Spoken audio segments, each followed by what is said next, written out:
Hectic week, of course. School shootings. What else going on in the world today? All type of madness going on, ain't it? Trump said he's gonna cut off food stamps. Yeah, Trump been talking about he's gonna cut him some food stamps shortly. So, you know that little hustle of selling books of stamps. The shoes will soon be irrelevant. I got some good news, bro. Oh man, that's all praises, all praises. Come on home. Something that we might need to be aware of too. This dude, John Collins Muhammad, right? For all in this city of St. Louis. You got a bill like it's getting ready to get passed. So that in the north side and some parts of the south side, homeowners can buy property on their own block for $1. $1. That was up. It's an organization called the LRA. LRA? The LRA. They got a list of houses. These properties gonna be available on your block for $1. Yeah, 4 quarters. Yeah, but it's certain stipulations come with it though. You got. Yeah, and your bank account got to match whatever it costs to fix it up type situation. It's a lot easier than what the people think. Yeah. Justine Peterson can give you the money for it. You know, there's a couple of other ways you can get the money to fix it up. It's doable, man. Yeah, keep us posted on that, name of the bill and all that. You know what I'm saying? We can circulate that around to those that's looking for help. Shabbat Shalom, family. We got up on the board the Psychology of Solomon. Y'all heard of King Solomon before. Y'all heard of King Solomon before. So we got up on the board the Psychology of Solomon. Y'all know how we do before we throw down. Questions or concerns about anything disturbing you. And then, you know what I'm saying? We let the scripture speak for itself. Then we'll jump into the topic at hand. Sister, you had something?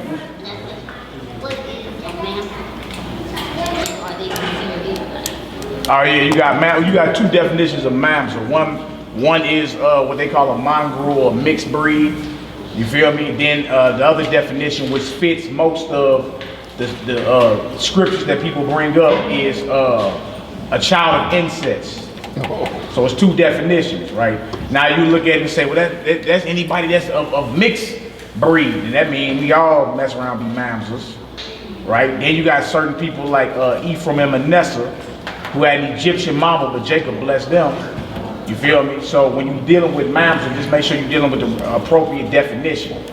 You know what I'm saying? Because if you just deal strictly on one definition of it, then your understanding of scripture will be off.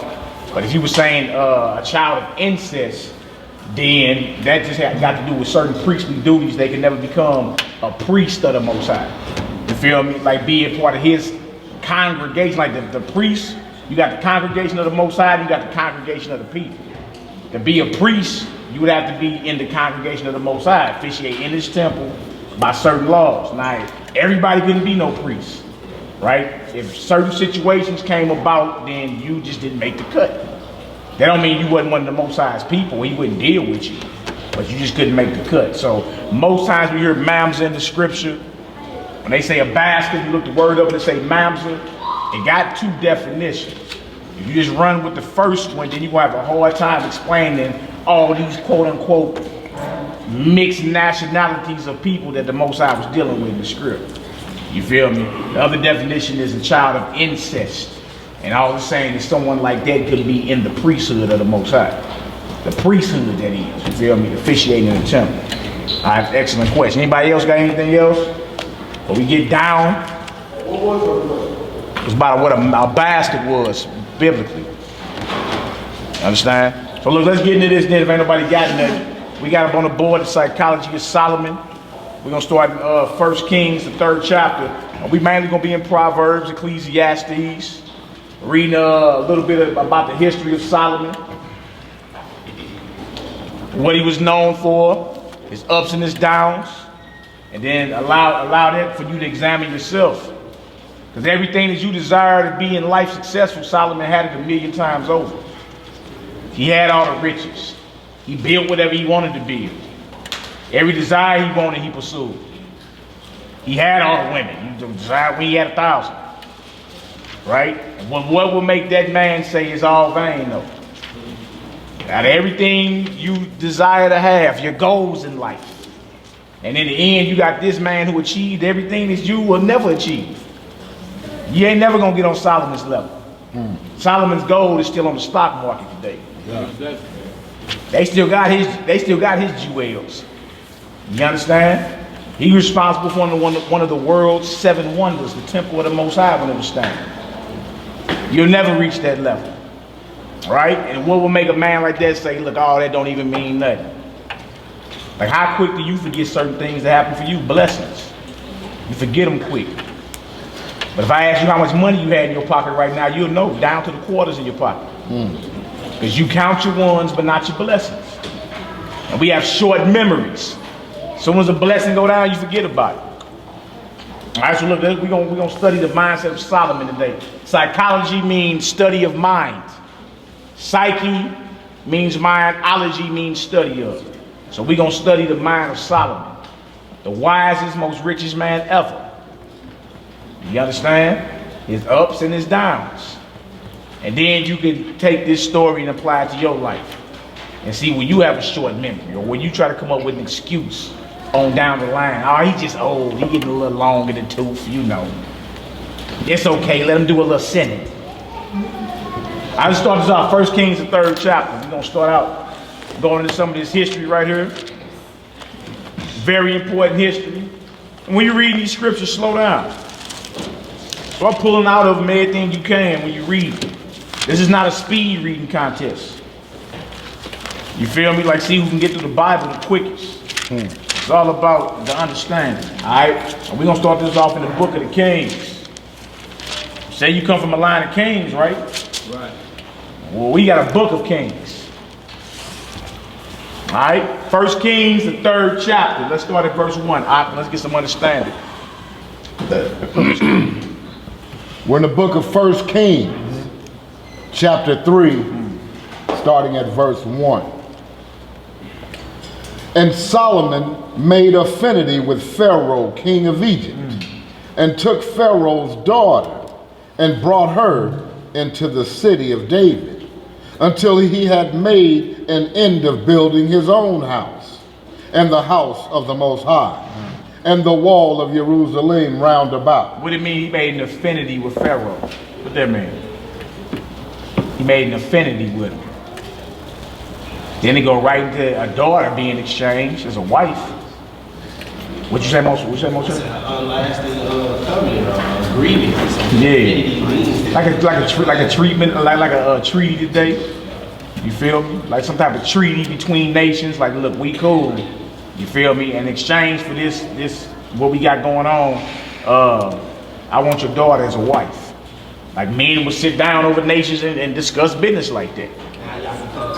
Yeah. So this furthers the peace between us, because you ain't gonna be quick to attack me knowing, you feel me, I got your daughter as a wife. So they would do that. You feel me? Okay, well, we getting cool as the heads of these nations. Well, part of the deal would be, I want your daughter as a wife. You feel me? So this is Solomon being political. It may have not been just for the love and the looks. You feel me? He like, well, look, I need to make a treaty with this nation right here, and let's go ahead and make this agreement. This is a political maneuver.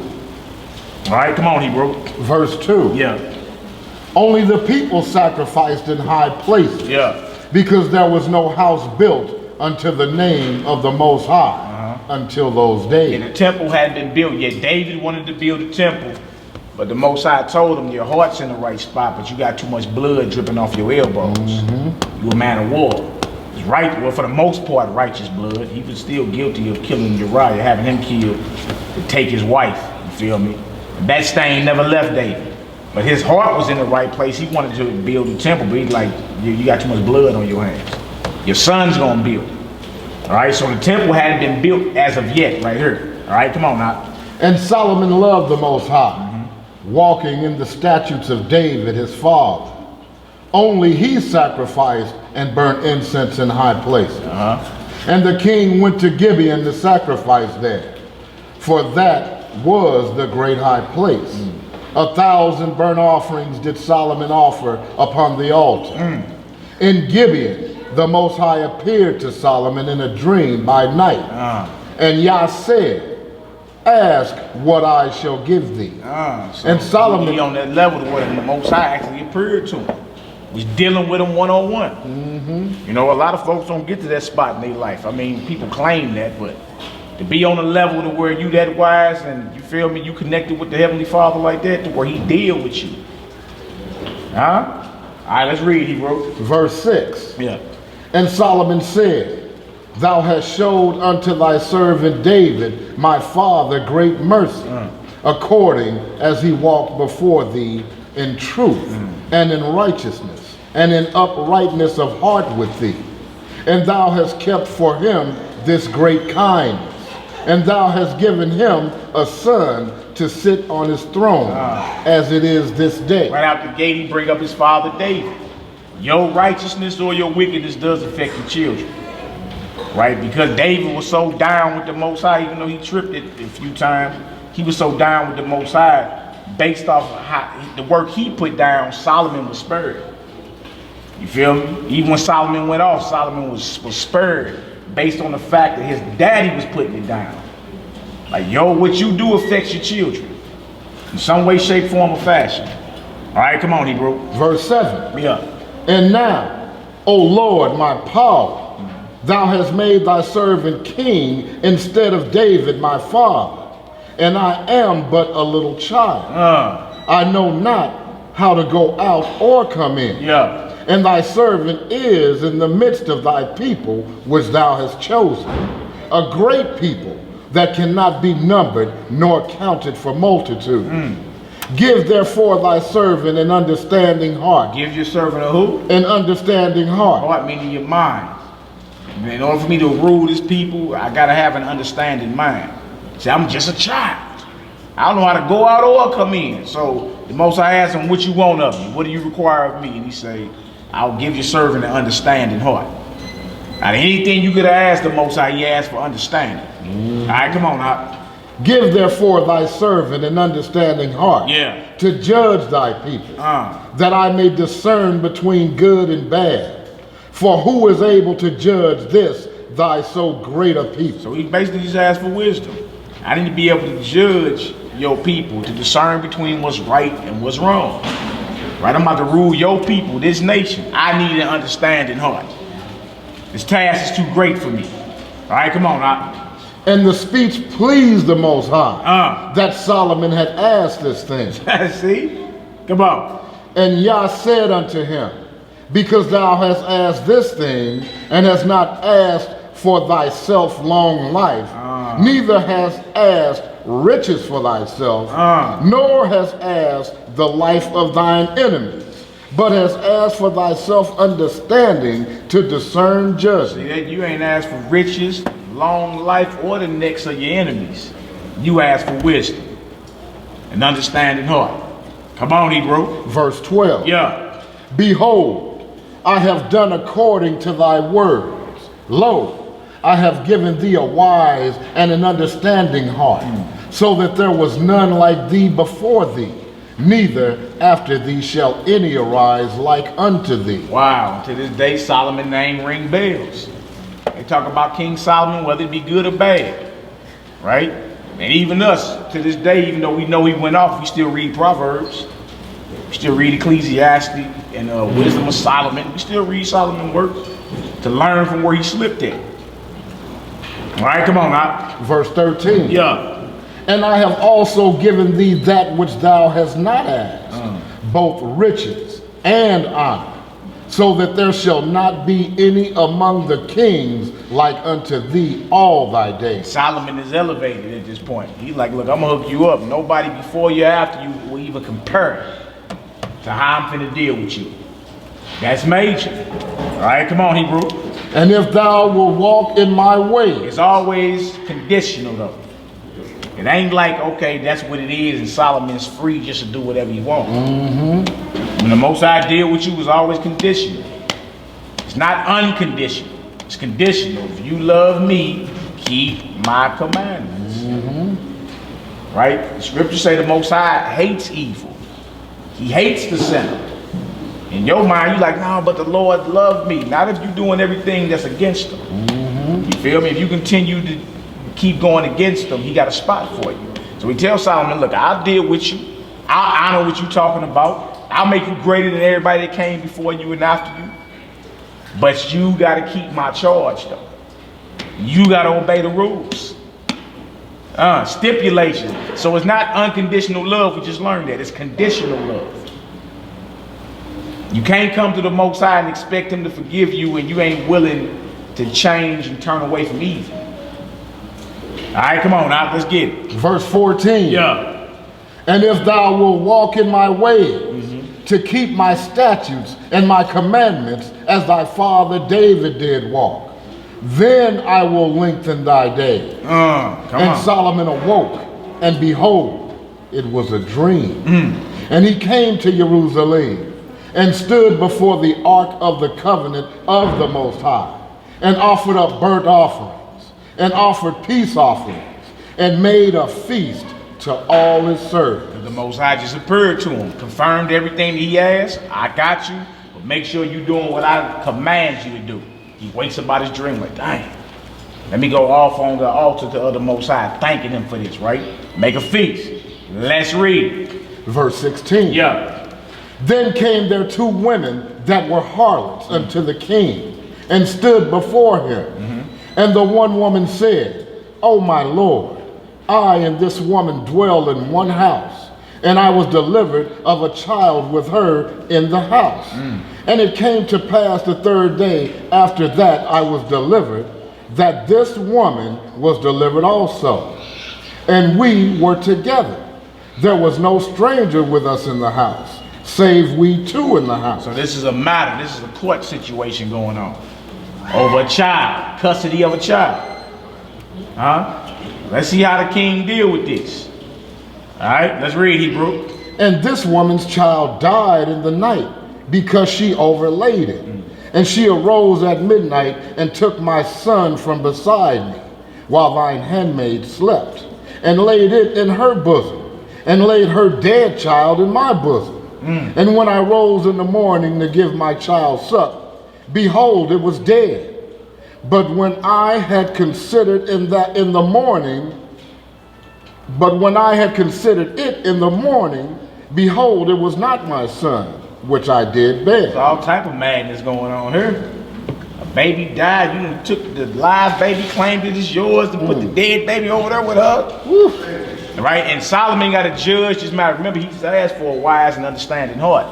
So he got to use the wisdom the Most High gave him and properly make a righteous judgment concerning the custody of this child right here. Think about all the options you do today to get custody. I trip off what the king did. Let's read out. Verse 22. Yeah. And the other woman said, Nay, but the living is my son, and the dead is thy son. And this said, No, but the dead is thy son, and the living is my son. They arguing back and forth. That's my baby. No, it ain't. Come on, Hebrew. Thus they spake before the king. Then said the king, the one saith, This is my son that liveth, and thy son is the dead. And the other saith, Nay, but thy son is the dead, and my son is the living. There's a dilemma here, right? There's a dilemma. What do you do? Remember, he just asked for wisdom to be able to judge Israel, to make a righteous discernment between what's right and what's wrong. All right? Now, the measures he go to may offend some of y'all up in here. May offend you. You feel me? But if you take your mindset up off what you've learned this whole time, just deal with the topic at hand. He asked for wisdom that he can righteously judge his people. And then here comes a problem. Like problems gonna arise. Now you gotta exercise his wisdom you got. All right, let's read Hebrew. Verse 24. Yeah. And the king said, Bring me a sword. And they brought a sword before the king. What did the king ask for? A sword for? Because however anybody answer once the fear of death is on the table, you understand? Based off how they answer, you're gonna know who telling the truth and who not. You feel me? Sometimes fear causes you to move in a way, you understand, that's gonna bring the truth out. So he's like, pass me a sword. You know, everybody's heart probably fell out their chest, like, what do you want a sword for? We just talking about who the baby mama is, what you mean? He's like, pass me that sword. We gonna get to the bottom of this real quick. right? Any psychologist will tell you that, studying of the mind. You feel me? If fear is on the table, based off how somebody move and talk, you gonna know where the truth is at. So bring me that sword. Come on, Hebrew. And they brought a sword before the king. And the king said, divide the living child in two, and give half to the one and half to the other. Solomon like, cut him in half. Since y'all can't decide who the baby, who the baby mama is, who's the mother of the child, cut that baby in half, and both of y'all take a half and get up out of here. Now, sisters, you already know. Imagine yourself at this court proceeding, right? And you know that's your baby. But the king dead set on chopping the baby in half, right? What do? Huh? Give her the, you see what I'm saying? Because as a mother, the real mother gonna act in a way to preserve the baby's life. You feel me? Solomon knew that. So based off of whoever operate like this, I'm gonna put this fear of death on the table. Chop the baby in half. Now whoever move in the spirit of preserve that baby life, that's the mama. Whoever say, look, yeah, cut his ass in half. Yeah, go ahead. That ain't the mama. Right? But you see the measures he went to get a truthful answer. Huh? We talking about mind. We talking about the study of one's mind here. And he had just asked for wisdom to righteously judge a situation, and it popped right up on him. You feel me? And so the measure that he went to may seem extreme to you, but don't forget he asked this type of wisdom from the Most High, and he gave it to him. He asked for wisdom, and he gave it to him, and he got a right answer out of it. Instead of arguing and lip wrestling for a whole hour. What you say? No, y'all kind of trying to break up fights and all that. Yeah, no, we finna get later for the funnies. We about to get to the bottom of this right now. Give me a sword. Woof. Come on, Hebrew. Verse 26. Yeah. Then spake the woman whose the living child was unto the king, for her bowels yearned upon her son. And she said, O my Lord, give her the living child, and in no wise slay it. But the other said, let it be neither mine nor thine, but divide it. Look at her. You know that ain't the mama. She like, look, I want you to grieve with me. Let it be not neither mine or thine. Kill that baby. The mama like, no, spare that baby, like, give it to her. First get a truthful reaction about it at times, They use some of that when they interrogate you. Feel me? CIA, FBI, past 48, last 48, whatever. They use some fear tactics because they know once that fear on that table, you gonna get the stuttering and well, we know what happened was. Yeah, they get all this psychology out the Bible though, man. All right, let's read that. Verse 27. Yeah. Then the king answered and said, give her the living child, and in no wise slay it. She is the mother thereof. And all Israel heard of the judgment which the king had judged. And they feared the king, for they saw that the wisdom of Yah was in him to do judgment. So and then his fame spreads even more. And he getting that fear, that reference from his people, because they like, look, that was intense up in there. The way he was looking, that baby's about to be filleted. You understand? So you know how your people talk, word travels. To where people are fearing who the Most High anointed is king now. You feel me? That what he did to get a truthful situation, a truthful answer out the situation, people like, dang, that was cold. After it all went down, you're like, man, that was cold. How he did that. I wonder if he really was gonna chop that baby in half for real. You know how people get going around. You know, after the matter is over, you get to, your mind go all over the place. You dig? But the fact of the matter is he got a truthful answer and he brought some type of fear to the table, but that wisdom, that discernment, he got that from the Most High. He asked it from him. You understand? R.E.I., you saying something? No, I'm just saying those hypotheticals that they put out there after the fact. Yeah. Like you said, I wonder if he really was, and blah, blah, blah. Yeah.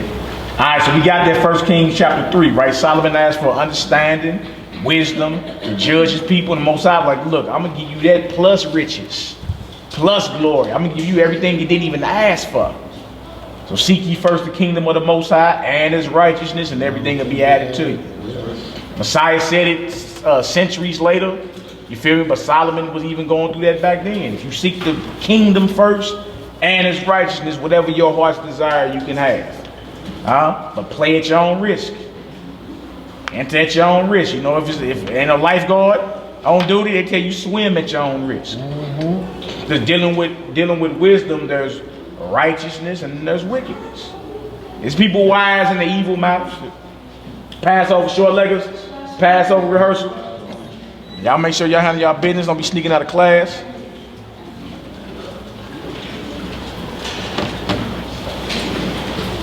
Y'all handle y'all business. Pesach rehearsal. Think we all good. All right, y'all dropped it. Let's go to Proverbs, the first chapter. Proverbs, the first chapter. We just read about Solomon, his wisdom. Right, how he prayed for wisdom and an understanding heart, and the Most High gave him glory and honor and riches behind it. And one of his most famous court cases that he tried was the two harlots that had the babies, and one of the babies died, and she switched the living baby with hers, and gave her the dead baby, and woke up like, I don't know what you're talking about. And they brought this matter to Solomon, right? And he made a wise judgment on the matter to get a truthful situation out of the whole thing. We gonna find out real quick who tells the truth and who lying. All right, Proverbs chapter 1. Start at verse 1 for me, y'all. We're in the book of Proverbs, chapter 1, starting at verse 1. Yeah. The Proverbs of Solomon, the son of David, king of Israel, to know wisdom and instruction. So the whole purpose of these proverbs or these parables is to know what? Wisdom and instruction. This is beneficial for you. To know wisdom and instruction. Come on now. To perceive the words of understanding. To receive the instruction of wisdom, justice, and judgment, and equity. To give subtlety to the simple. To the young man, knowledge and discretion. The young man who? Knowledge and discretion. To the young man, knowledge and discretion. So the whole purpose of these proverbs is for your advantage. To where you would have a wise and understanding heart, just like the king who prayed to the Most High for it. So he writes how the Most High deal with him down in these proverbs, so you could come along and read them in a future generation. Remember, we knew or know that the Most High was dealing with him directly. It appeared to him. I'm going to grant everything you ask. Right? So these are proverbs that was on his mind, and he used to have them jotted down. That way you can see firsthand how the Heavenly Father was dealing with this man. All right? Let's read, Hebrew. Verse 5. Yeah. A wise man will hear and will increase learning. And a man of understanding shall attain unto wise counsel. Attain unto who? Wise counsel. Now here, I'm gonna hit some of this board up too. Y'all check this out right here. Proverb. Right, do a little Hebrew real quick for the assembly. Y'all can leave it up here so y'all can check it out. The word for proverb in the Hebrew language, proverb. All right, you got a mem, a shin, a lamed, and a yo. It's pronounced mish lay. All right, put it down here how it's pronounced. All over mish lay. Mish lay. That's how you say proverb. When you read proverbs in Hebrew, it'll say mish lay. All right. The word for dominion or rulership in Hebrew is almost the same exact word. It's mashal, meaning dominion. Okay? Now, what's the difference between this right here and this word right here? What's the difference? Anybody know? What's the only difference? Yo. Don't look at these dots down here and none of that. What's the only difference in this word? Huh? Well, y'all know what this, you know what this letter is? Says a yo, didn't Mashal, know you know what that letter is? Yay. With a yo, yeah. Let's make the Y sound in Hebrew right here. That's the only difference between proverb and dominion. It's this little symbol that looks like a 7 meter. It's called a yod. When this goes on the end of this simply means, proverb means my dominion, my rulership. So what you get out of it is the flexion of mental superiority. When he was throwing proverbs out there, that wasn't like just some average cat on the streets. You feel me? Red pill, blue pill, red fish, blue fish. This was him flexing his mental capability. It means my dominion. I need you to look that up in the concordance when you can. You're gonna look up actual proverb in there, and you're gonna see the definition simply means mental superiority. Because where do you rule first before you rule in the physical? In your mental. All right, so my dominion, that's what proverb means. It comes from this word right here, mashal, which means dominion. When you put the yod at the end of it, it means my dominion, my rulership. And in the ancient world, that's how they used to flex to see if you really was about something. If you knew how to get down in parables. They come and test your wisdom. See how deep you was. Why the Queen of Sheba came at Solomon. We need H4912. H4912. Let me find it for me. Read this out the definition real quick for y'all. The only difference in proverb and dominion is that yod at the end of there, which makes it possessive. It simply means my dominion. All right, so H4912 is where we go. Right here. Read that for me out. 4912 over there. That's the definition for proverb when you look up Proverb of King Solomon. What that definition say out? It's mashal. Apart from 4910 in some original sense of superiority and mental action. Superiority and mental action. That's what these proverbs are. These are parables from the heavenly realm and how the heavenly Father was dealing with Solomon. So when you read Proverbs to this day, it's never to be read like you just sweep this up under the rug or you could have came up with it. It's mental superiority. That's what Proverbs mean. All right, come on, Hebrew. And mental action. Let's say a pithy maxim. Well, you know how to pronounce that. Orator, come on. Usually a metaphor, nature, hence a simile. A simile, a metaphor. You feel me? It's something, a comparison given so you can think of something on a deeper level. The Messiah spoke in parables. He told you earthly stories with heavenly meanings to them.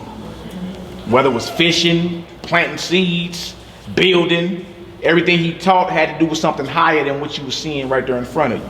He spoke in parables. He was flexing his mental superiority. Right. All right, come on, Hebrew.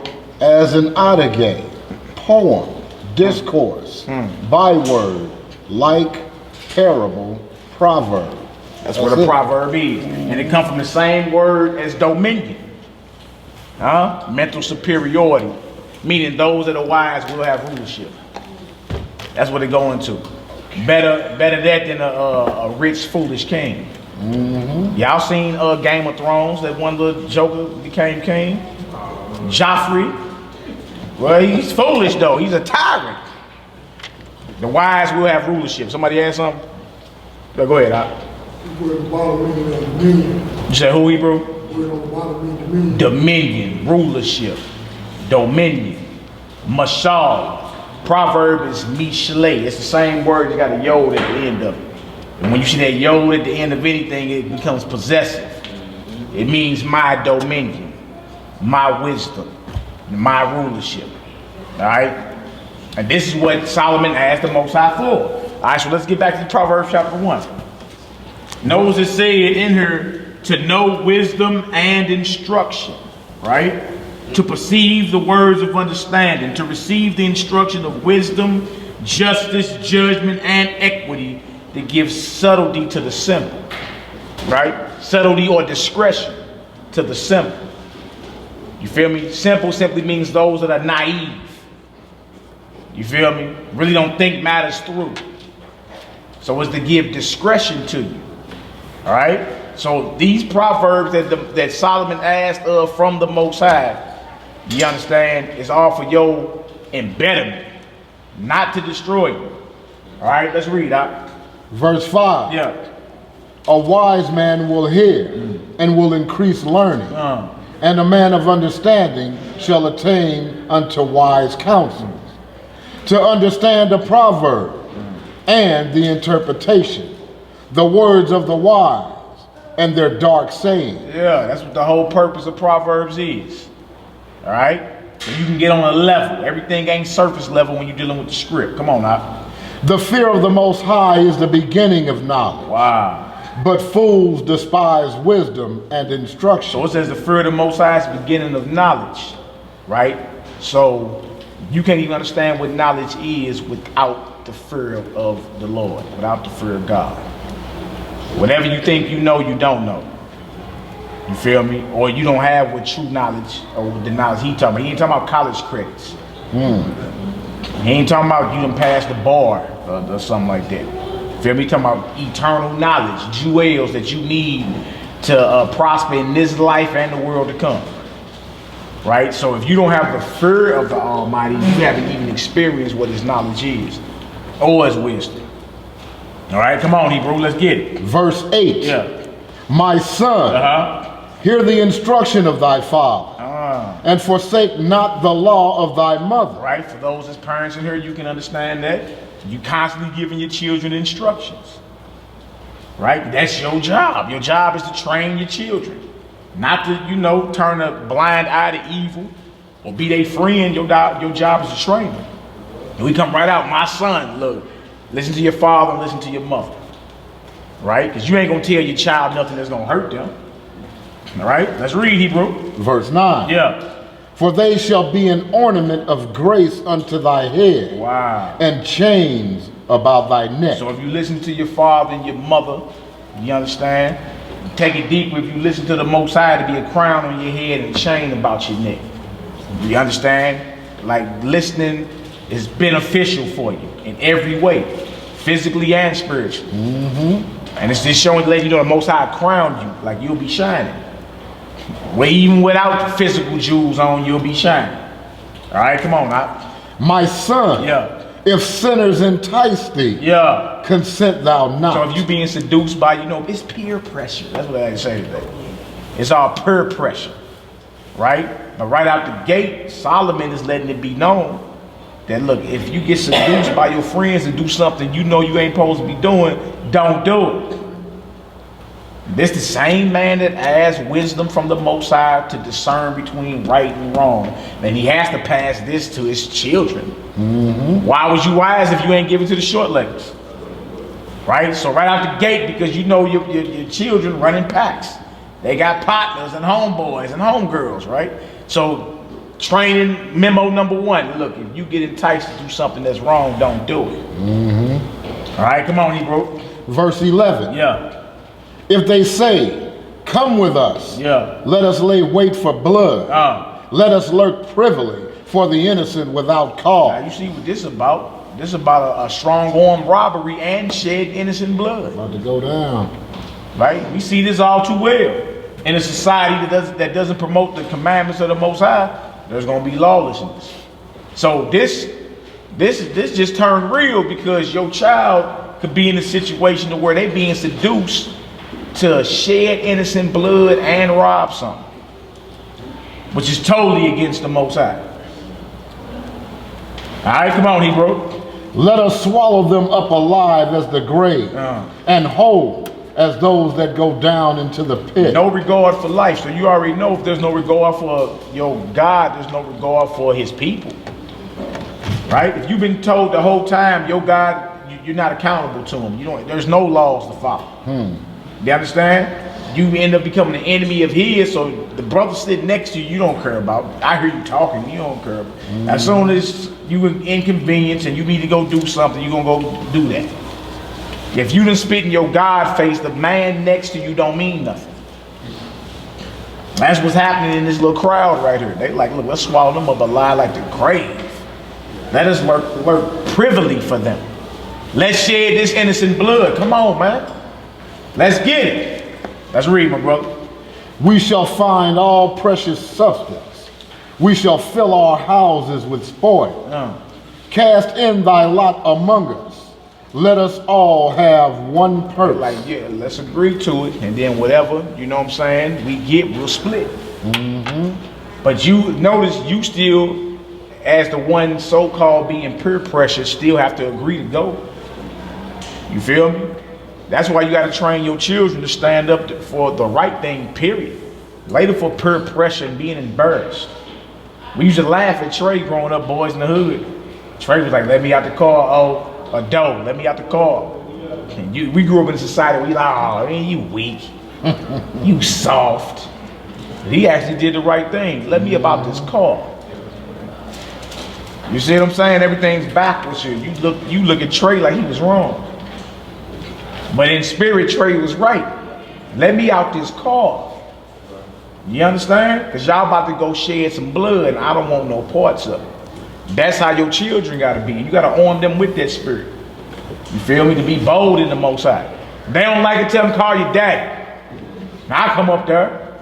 So they go to school with that like confidence. Like if I know anything go sideways, my old dude showing up. And everybody going to have to answer to him. They send them to school in that spirit. So they don't be afraid to stand up for what's right. Because in the end, they gonna have to choose to go to ride along with them and shed that innocent blood. You understand? And for the sake of what? Peer pressure? Hood rules that they're not even living by no more? Hood rules are not eternal. No. They wasn't snitching 10 years ago. Everybody snitching now. It's the end thing. The same hood rules that it was 20 years ago are not the same rules today. No. Because they're not eternal. They're not the laws of the Most High. That's right. They're made up by the vain nature of men. Also, man, on that example you gave with Trey, man, I mean, even if he did go and he did not pull the trigger, you're going to be guilty by association. That's right. There's going to be in a new situation regardless. Exactly. That's why the scriptures say, if sinners entice you, my son, get into your children young. If you told to do something, stand up bold and say, no, I ain't doing that. Right? You never have to cower down to evil. We got that bad as a people. Like you'll tiptoe around evil. No, we not cowering to what's evil around her. No. You feel me? You gonna be tucking your chain around us. We're not cowering and tiptoeing through no tulips because there's a whole bunch of wickedness going on. We here to bring the light to the situation. You gotta raise your children in the same spirit, man. They gotta want to do right because they see how bold you are to do right. You feel me? Then that spirit pass off on them. All right, where we at? Let's get it. The book of Proverbs, chapter 1, verse 15. Solomon asked for a wise heart from the Most High to discern between what was right and wrong, and he passed it down to his son. Right? If you entice to do evil, don't do it. Let's read, Hebrew. My son, Yeah. walk not thou in the way with them. Refrain thy foot from their path. Come on. For their feet run to evil, and make haste to shed blood. Feel me? They can't wait to shed innocent blood. Wrong crowd to be in, son. Come on, Hebrew. Surely in vain the net is spread in the sight of any bird, and they lay wait for their own blood. They lurk privily for their own lives. So are the ways of everyone that is greedy of gain, which taketh away the life of the owners thereof. You see that? So is everyone that's greedy of gain. You feel me? Like you straight kill someone, you feel me, for what you call a Federal Reserve note. Dead slave owners. That's you kill, you take somebody's life away for that. Huh? Because you're greedy of gain. Let's read, my brother. Verse 20. Yeah. Wisdom crieth without. She uttereth her voice in the street. Now it's the flip side of it. Wisdom is there. There's always an out. You can always choose to not do what you know is wrong. You can always choose that. Wisdom is constantly there. You always got you an out. But are you going to take it? Come on, Hebrew. She crieth in the chief place of concourse. Right where all the traffic going down in the chief place of concourse. Right where they shopping at. Huh? Right where you plot to do evil. Wisdom is always there like, hey, don't do that. Let's read, huh? In the openings of the gates. In the city she uttereth her words, saying, Yeah. How long, ye simple ones, will ye love simplicity? Good question. How long will the foolish love being foolish? Huh? Y'all got a phrase today, y'all call somebody petty. That's petty. But that's Hebrew too, that means simple. Petty. You feel me? You actually speaking this without even knowing it. So when you say he petty, you're saying he's simple. The scriptures are asking, how long will the simple love simplicity? How long will you be void of wisdom? Like, how long you gonna be an impulse decision maker? Like, you just make decisions on the impulse. You wing everything. So somebody look at you wrong, you want 100. Huh? Got me messed up. Everything, nothing's calculated, nothing's thought through. Everything you think, speak, and do, you got to give account of, but you don't care. Right? How long will we be simple in our understanding, our thought, our talk, and our walk? That's the question. How long you gonna love simplicity? How long you gonna love not applying wisdom to everything you do? Let's read, How long, ye simple ones, will ye love simplicity? And the scorners delight in their scorning, and fools hate knowledge. You know what I'm saying? How long will the scorners talk crazy, and fools despise and hate knowledge? Come on, Turn you at my reproof. Do what? Turn you at my reproof. Come on. Behold, I will pour out my spirit unto you. I will make known my words unto you. You have to turn to the reproof of the Most High, which is found in these scriptures, not your own feelings. I know it's hard. You be like, nah, look, the scriptures say turn to the reproof of the Lord. Then I'll pour my words out. I'll make known my spirit unto you, because you corrected your actions and your thinking. Right? You can't have the spirit or the Holy Spirit of the Most High, but you're not in subjection to his reproof. There's correction. We read things sometimes and straight, be like, man, I got to get that together. I'm tripping. You feel me? Ouch, that cut. That's serious right there. Right? But you can't have the Holy Spirit of the Most High and can't nobody tell you nothing. You beyond reproof and correction. What scripture is that? Right. But you feel with the Holy Spirit though. Every decision, look, every word, you know, he said every idle word you got to give an account of in the day of judgment, right? By your words, you're going to be justified, and by your words, you're going to be condemned. So that means everything you say is being recorded. Now think about it. You know, if you knew somebody had you under surveillance or investigation, you move totally different. If you knew them people was watching you, you're going to watch how you talk on the phone. You're going to watch you lie over your crib. When you drive, you're going to be checking that rear view mirror. Well, you know man is watching and you switch up how you move. But the Most High is watching and recording everything, and you still don't have his fear in you. You fear men. That's who you fear, man. Yep, straight up. Because you know the scriptures say his eyes are in every place. Beholding the good and evil, and his eyes are 10,000 times brighter than that sun in that firmament up there. That you barely can even look at when it's at high noon. He said his eyes are 10,000 times brighter than that, beholding the good and the evil, recording everything you say, but you ain't switched up how you move. Yep. But if you knew the FBI was watching you, you would switch up how you move. You be talking in code all on the phone. All in your rear view mirror, I'm getting followed. You'll switch up for man, but not for the Most High. Go back to that belief, man. Is that wisdom? If you knew the Most High was recording everything, you wouldn't be so quick to flat foot cuss somebody out. Straight up. Or to gossip about somebody. Or to slander somebody. Because you know you got to give an account for that. And when you give an account for it, you know he not hearing, but I just thought it was what it was because I felt. And he the answer for matter before he heareth the matter to him and his father. How many of y'all arrive at decisions before you even heard the whole matter out? We just loose lipping. We just sloppy in our thinking, our speaking, and our actions, and we actually think we gonna be justified in that day. Knowing you being recorded and watched, and he in your thoughts. What you do with that thought? Did you entertain that? Did you ignore it? Or did you rebuke it? What you do? You know how you be riding something evil crash through your mind? You be like, man, where did that come from? It's time you go to war at that point, man. You just got slapped. Devil just slapped you up.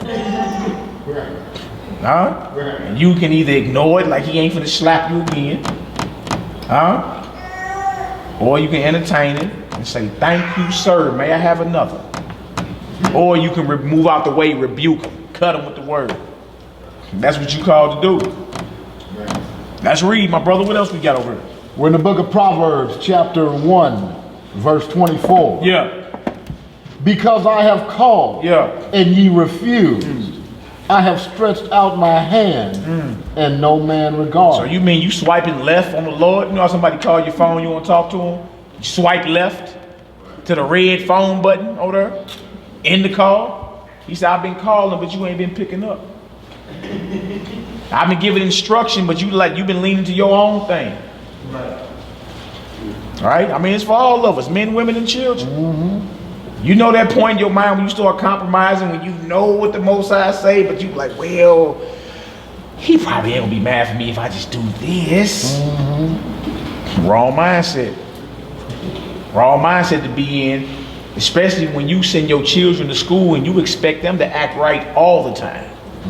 You don't give your babies a day off to act bad. Go to school, handle their business, don't be talking back. You understand? They call me, I'm coming up there. That's what it is every day. You don't never even give them a day off just to be a child today. Just be evil today, you're good. So if your children are not allowed to be evil for 1 nanosecond, what make you think the Most High gonna forget you? Right. And you start making excuses to go against what you know you're supposed to be doing. All right, come on, Hebrew. Verse 25. Yeah. But ye have set at naught all my counsel, and would none of my reproof. Yeah. I also will laugh at your calamity. I will what? I will laugh at your calamity. Wow. I will mock when your fear comes. See? Most I say, I'm doing me some laughing and some mocking in that day. So, contrary to popular belief, that call ain't gonna always come through. Time gonna come where his hand ain't gonna be reached out. Because when it get real, everybody call on the Most High. You get a near-death experience, you get shot, facing 50 years in jail, you get spiritual all of a sudden. You know what I'm saying? Like that's why scripture say, seek him in your youth when everything going good for you. Why it gotta be until you going through something life-threatening, now you all of a sudden spiritual now. Right? He said the time is coming where I'm gonna be doing the laughing and the mocking. Because I've been calling you and you ain't got back yet. I've been calling you and you refused. Remember, this is Solomon being inspired by the Most High. He asked him for this wisdom and he's sharing it with us right now. The day is coming where the Most High gonna laugh and mock at you like, who is you? Who? I'm little so-and-so off Cobra. I don't even know who you is. Depart from me. Next. Like this is court we having here. Right. You ain't gonna have time to plead your case, and he got over 7 billion souls to judge. You think this finna be a drawn out process? Docket full, huh, boy? Docket full. Ain't no blowing trial. Ain't no failure to appears. Judgment day. It's gonna be real quick. Your trial gonna be quick. It ain't gonna be all, but see what, get the books, open the books. Go. Toe tag and bag him, get him out of here. Next.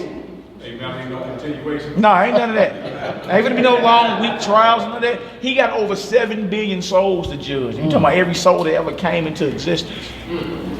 7 billion people on earth right now. Plus everybody that ever came and died. You think your trial gonna be holding up judgment day? Nah, what you been doing? What you got for me? You in your pockets, you ain't got nothing. No rent, ain't got a quarter. What you got for me? Oh, but I used to jump from the free throw line. I was LeBron James. Surely you heard of me. And the Lord gonna be like, ooh, my servant LeBron. Dang, you tight. Shooting half court threes. Ooh, Steph Curry, dang, you tight with that three.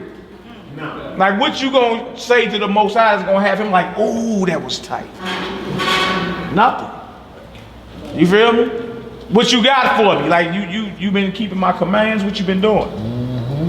Why Michael Jordan just jump from the free throw line with my tongue out? You ain't got. There's nothing you can tell the Most High that you do that's gonna have him in ooh mode. Right. You feel me? Ain't nothing you do that you can brag to him about. Either you fulfilled your purpose or you didn't. You wasn't born a carpenter or a plumber. You was born a son or a daughter of the Most High. Now everything else you do, you just do to feed your family. Call it that. Say, that's what I do to feed my family. We'll leave it at that. But you wasn't, my beloved brother in the back, he wasn't born a music producer. He's a very talented music producer. One of the best we've ever heard, but nonetheless, he wasn't born there. He was born a son of the Most High. Now he can be better than Dr. Dre on this level and do his thing. But if it wasn't about the kingdom, then all that was fine. It don't mean nothing. You wasn't born, Mike wasn't born a truck driver. He drive trucks all over the country right here.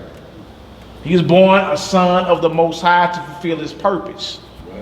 You understand? So you can feed your family all day, but still miss the mark. There's a day coming where the Most High is going to laugh and mock us because we didn't take advantage of the grace that he gave to get right. All right, what else to say? Verse 27. Yeah. When your fear cometh as desolation, and your destruction cometh as a whirlwind. Wow. When distress and anguish cometh upon you, then shall they call upon me. Yeah, when it get tight. When draws get tight, they start riding up that rear end. Yeah. Yeah, when it's all bets off. Like in Hawaii, last month, they thought life was over in Hawaii. Last month, they thought North Korea launched nuclear. They was throwing babies in the sewers. They thought they had 10 minutes left to live.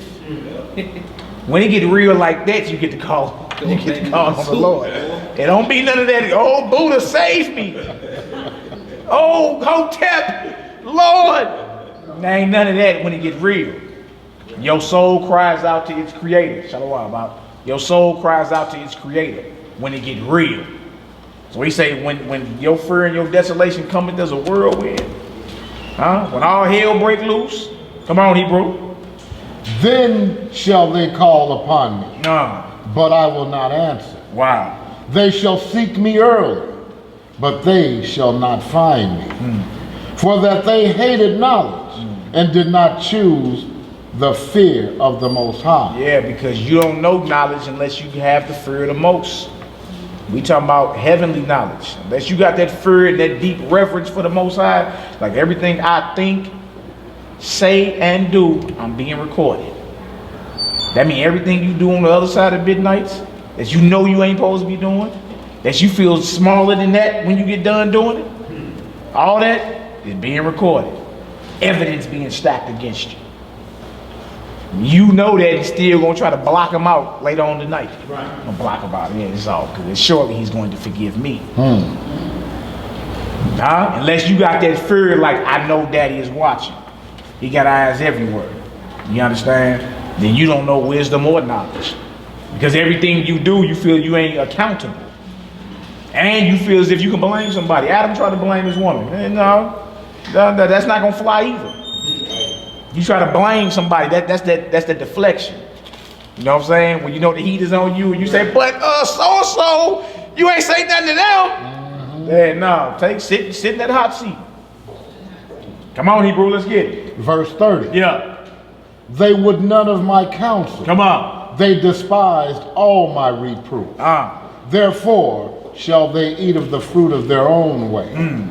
And be filled with their own devices. Your own imaginations you're going to be filled with.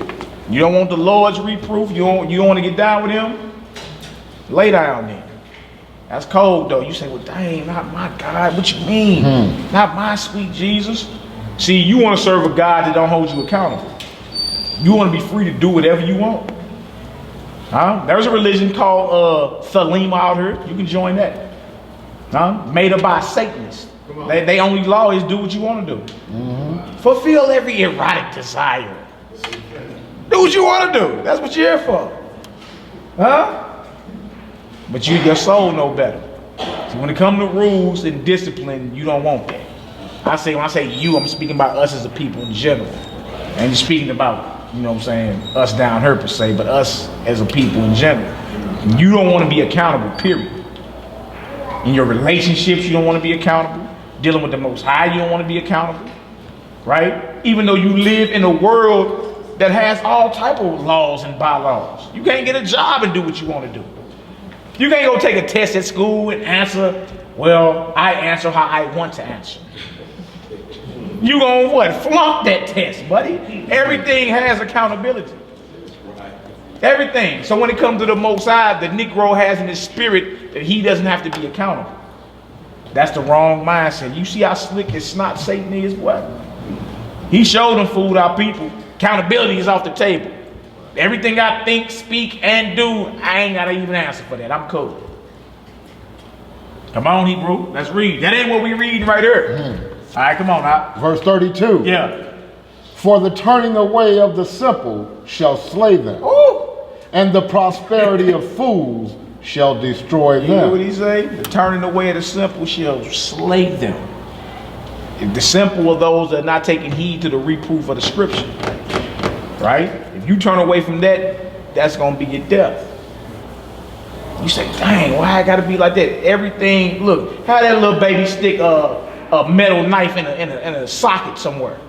You finna be nice at it? Yeah, baby, please, stop sticking the knife in the wall.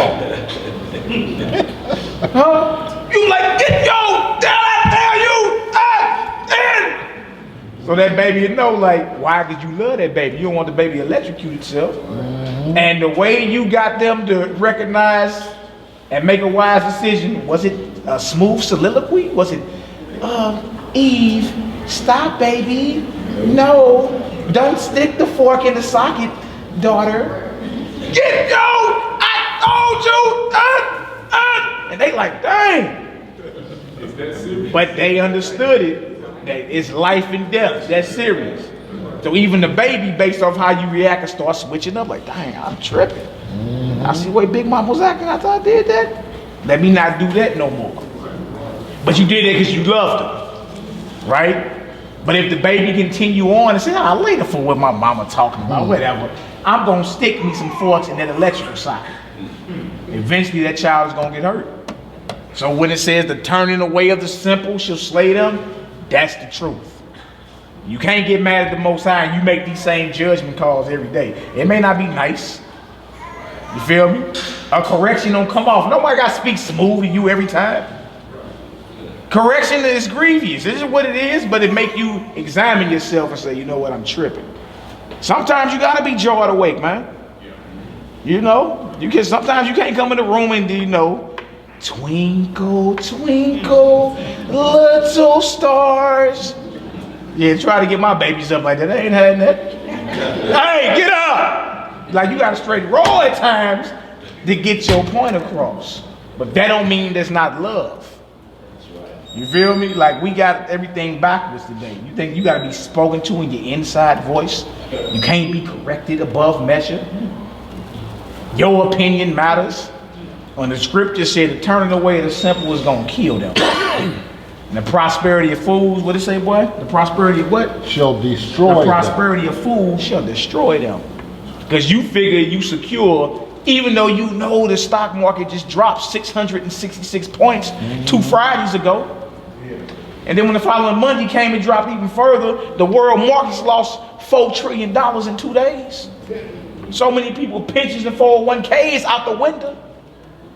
Huh? And you figure just because you put up, you know, you got you a little something put up that you secure, that's going to destroy you, because you're not stacking heavenly treasures for the kingdom.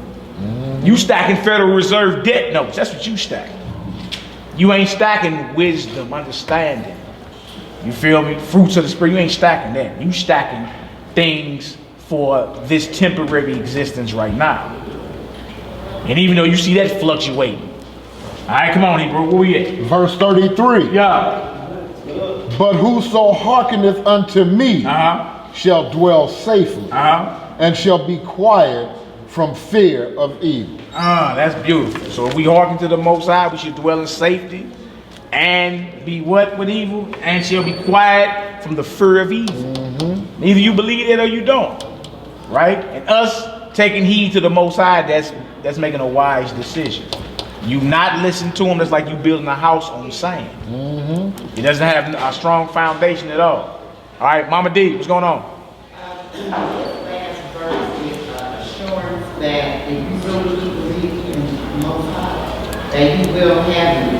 Because it just says that you should dwell until He shall dwell safely and shall be quiet from fear of evil. That's right. And that's what people that talk about, I'm scared to go outside, I'm scared to do this, Right. I'm scared to do that.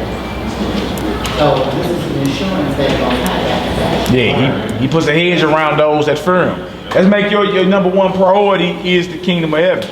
If it's about what your goals in life are, that should come off your mouth first. Man, the kingdom of heaven. That's my goal. You feel me? Ask me what I do to feed my family. That's just another conversation. We can talk about that. You feel me? Some people, you know, are more occupied or more equipped than others. But what you do as a career move is what you do to feed your family. That's it. You feel me? Not sneezing at that, because that's major. But you can do all that and still miss the mark. That's why vanity of vanities, say of the preacher. All is vanity. All right, let's drop this, go to 1 Kings, the 9th chapter. Again, this is called the psychology of Solomon. Sound like Solomon was dealing with wisdom to me. Most High was with him, appeared to him. Most High started dealing with you on a certain level, right? Do you have a short memory and start forgetting that? Come up with excuses. Because Solomon blamed and say, you know what, Lord, it was all them heifers I married. That'd be an excuse. It wasn't an excuse for Adam either. You feel me? Adam tried to blame Eve. Nah. What I tell you, don't matter. You got to answer for that, right? Man, Solomon had like every heart desire, as we read through Ecclesiastes. Whatever he desired, whatever he thought up and conceived in his mind, he went and did that. And he still said at the end of it all, man, it meant nothing. All of it was vanity. Think about it. You done worked hard to get you a new job. Went to the interview, switched up your language, sir. Yes, sir. Yeah, cool. Yeah. Tucked your shirt in. Went in smelling good, resume on point. You went hard to get that job, right? Then you got it. All praise to the Lord, man. He blessed me with a good paying job, Daniel Solomon. Benefits and benefits and good paying job, Daniel Solomon. Elder, man, the Lord answered my prayers. Yeah. Good job, young man. Hey, that's what happens when you're diligent and And 3 months later, damn, I don't want to go to work. Right. That quick. And so not even 3 months. You see how real quick you lose focus? Like at first you was going hard. I need a job, I need to get blessed, I need to pay these bills. It's like it left quick. Why you think he's telling you vanity of vanities, all is vanity? There's a reason for that. Because we're never satisfied as a people. Examine our mindset. As soon as something good happens for you, say you accomplish something, you ride that high for about 2 days, if that. And then the desire, that feeling you had, it slowly starts draining away. Philadelphia Eagles just won the Super Bowl. You know what I'm saying? But by next season, you almost gonna forget who was playing in the Super Bowl. Right? We have short memories. Everything's changing. Everything's temporal or temporary. It's like we're chasing a temporary high. Yeah. Let's read this right here, man. 1 Kings, the 9th chapter. We're gonna read 1 through 9. Solomon say, look, everything you desire in life, I did it 1,000,000 times over. And at the end of it, it was all worthless. You feel me? And that ain't even to put it out there for you to be in a bum mind state. Get that out your mind too. We're not promoting being bums, right? But balance out. It's just like, look, a life pursued without aligning yourself with your creator, you just wasted your time. The richest banking family in the world could say they do all that what you trying to do. I want to give my child the world. The world ain't yours to give. Right. You supposed to train them up in the commands and ways of the Most High. That way when they get out here, they can make wise decisions. Like even your so-called goals in life, a lot of them are just fabrications. You just heard somebody say that. I want to give them the world. You know, the world is not yours to give. That's right. You see what I'm saying? We start getting with our children, we stop being realistic. Train up these babies, that way when they get out here and start seeing sex robots and gender neutral children, and Amy has 2 moms in school, and They know, but like, look, my daddy warned me about this. This is evil. These are the days of Noah. You feel me? That's priceless, man. So that's why when we started in Proverbs 1, the whole point of Solomon was like, so to know understanding, wisdom, discretion, that the young man may gain this and that. That way, when he's on his own, he can make a righteous decision, a righteous judgment. Roddy Rod, go ahead, my brother. And to talk about what you're saying, how Solomon said in the end it's all. Yeah. You know, you take a young man, young woman, you know, they got hopes and dreams. Yeah. They want to be a doctor, lawyer, whatever. They still got to go after their dreams, Yeah. but keep this front. You That's can't right. Just think, oh, it's all man. You got to live this life Yeah. to get Yeah. this life. I just want to just Real talk, real talk. So we ain't promoting being no, you know, just give up in life and stop paying your mortgage and just, yeah. you know what I'm saying, blow your inheritance. Of course not. The only point is you can do all that. The Rockefellers do that. The Rothschilds do that. There's a missing element that they don't got the fear of the Most High in them. You feel me? David Rockefeller inheritance, he has no control over that under this sun. He went for a 7th heart transplant. He's reserved for the judgment. He didn't make the 7th, right? And he got estates more than any of this room down here combined. Now, who's to say whoever inherits that will be wise with it? You see what I'm saying? That's why it's vanity, because Solomon was like, look, I tried it. Whatever you deserve, I tried it. And in the end, it was worth nothing. And when he said he tried it, he went way left field. He started dealing with demons and all type of other gods and everything. He tried everything out, right? And in the end, say, look, fear the Most High and keep his commandments. Remember your creator in your youth, before you get old. You get old, you get stubborn like a mule. Remember your creator when things are going good for you.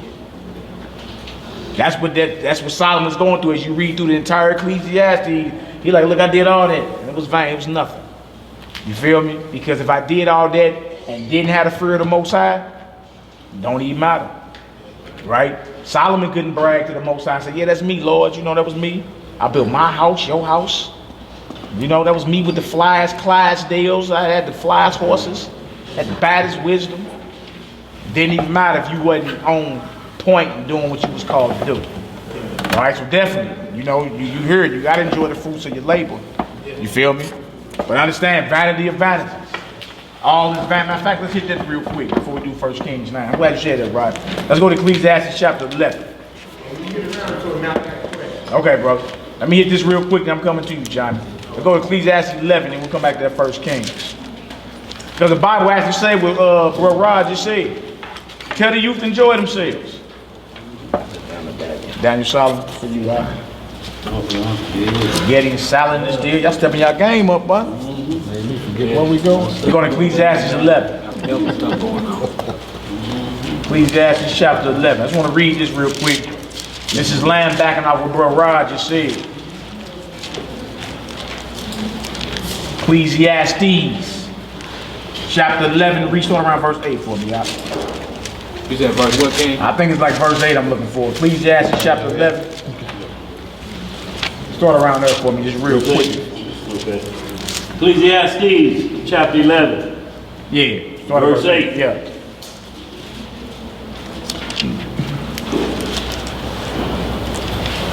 But if a man live many years and rejoice in them all, Y'all heard that? If a man live many years and he has fun, rejoicing all them years he lived. Go ahead, yet let him remember the days of dark. Remember who? The days of dark, Wow. for they shall be many. You hear what he's saying? He's like, even though you lived many years and enjoyed yourself, remember death is coming. Remember the days of darkness. There's coming a point where it's going to be lights out.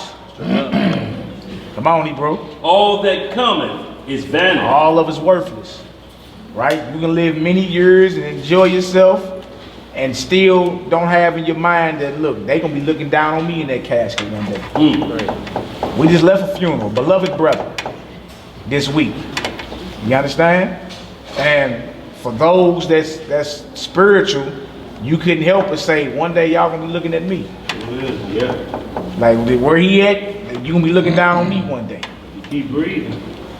Huh? He said, remember the days of darkness. You may live long, my granddad lived forever, and he ain't believe none of that stuff you talking about. Remember the days of darkness. They shall be many. All that come in is vanity. Come on, Hebrew. Rejoice, O young man. Yeah, you got young men in here. So the scripture ain't telling us to be robots. Rejoice, but there's a line you can't cross. Straight up. Don't think that the Lord ever gonna have you out here without boundaries. There's always gonna be a line you can't cross. You can't play around these streets without laws, rules, and regulations. There's a line you can't cross. Feel me? So, young man, rejoice. Enjoy yourself. Right? Come on, Hebrew. In thy youth, Yeah. and let thy heart cheer thee in the days of thy youth. Let your mind cheer you. You're strong, you're young, you got all the energy. Enjoy yourself. Let your mind cheer you, or your heart. Come on, Hebrew. And walk in the ways of thine heart, and in the sight of thine eyes. But know thou. But know what? But know thou. But remember, young man, enjoy yourself. Smell the breeze, the early morning dew, you know. Feel strong. Yeah. Love the energy you got. But know thou. Know what, Hebrew? That for all these things, Yah will bring thee into For judgment. everything you do, you're going to be held accountable for. You're coming into judgment, whether it be good or bad. So, you know, let them be, boys gonna be boys. They kids. Let them babies know judgment is coming. Enjoy yourself though, have fun. But there's a way to have fun in righteousness and not being evil. That's right. Today we think being evil is fun. Because you get an adrenaline rush. Because you didn't get caught, almost got caught. You think being evil is fun. He said, no, rejoice, have you some fun. Enjoy yourself.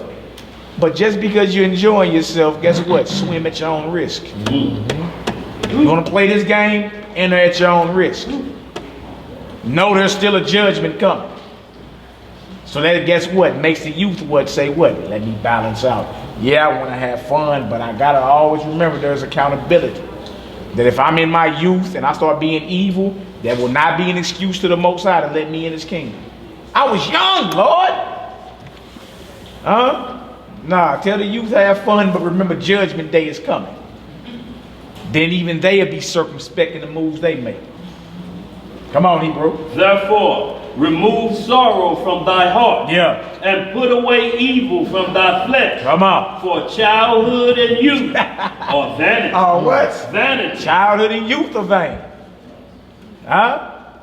Yeah, you some fun. So nobody's ever saying don't enjoy the fruits of your labor. You got to do that. That's your portion in this life under this sun. But there's ways you can do that and still be righteous. That's right. Tell the youth, enjoy yourself. You know what I'm saying? Well, there's no law, there's no sin. Enjoy your Xbox. Right. You know what I'm saying? Enjoy yourself and your homeboys. I hear you. But no, hey, no, there's a judgment coming. Everything you do is being recorded. Everything you say is being recorded. Everything you think is being recorded. The youth need to know that. That way they make wise decisions when they get out here. That's right. That's right. You feel me? Go ahead. Yeah, they don't even want children nowadays. You know, I was looking at the news the other day. They was talking about how they want children to learn how to use condoms, anal, oral, and for sex, period. And if they didn't have condoms, how to use this saran wrap or something. They want children. Well, I guess they trying to put this pedophilia and teach children how to use commit side with one another. They don't have to have your permission to give your child condoms at school.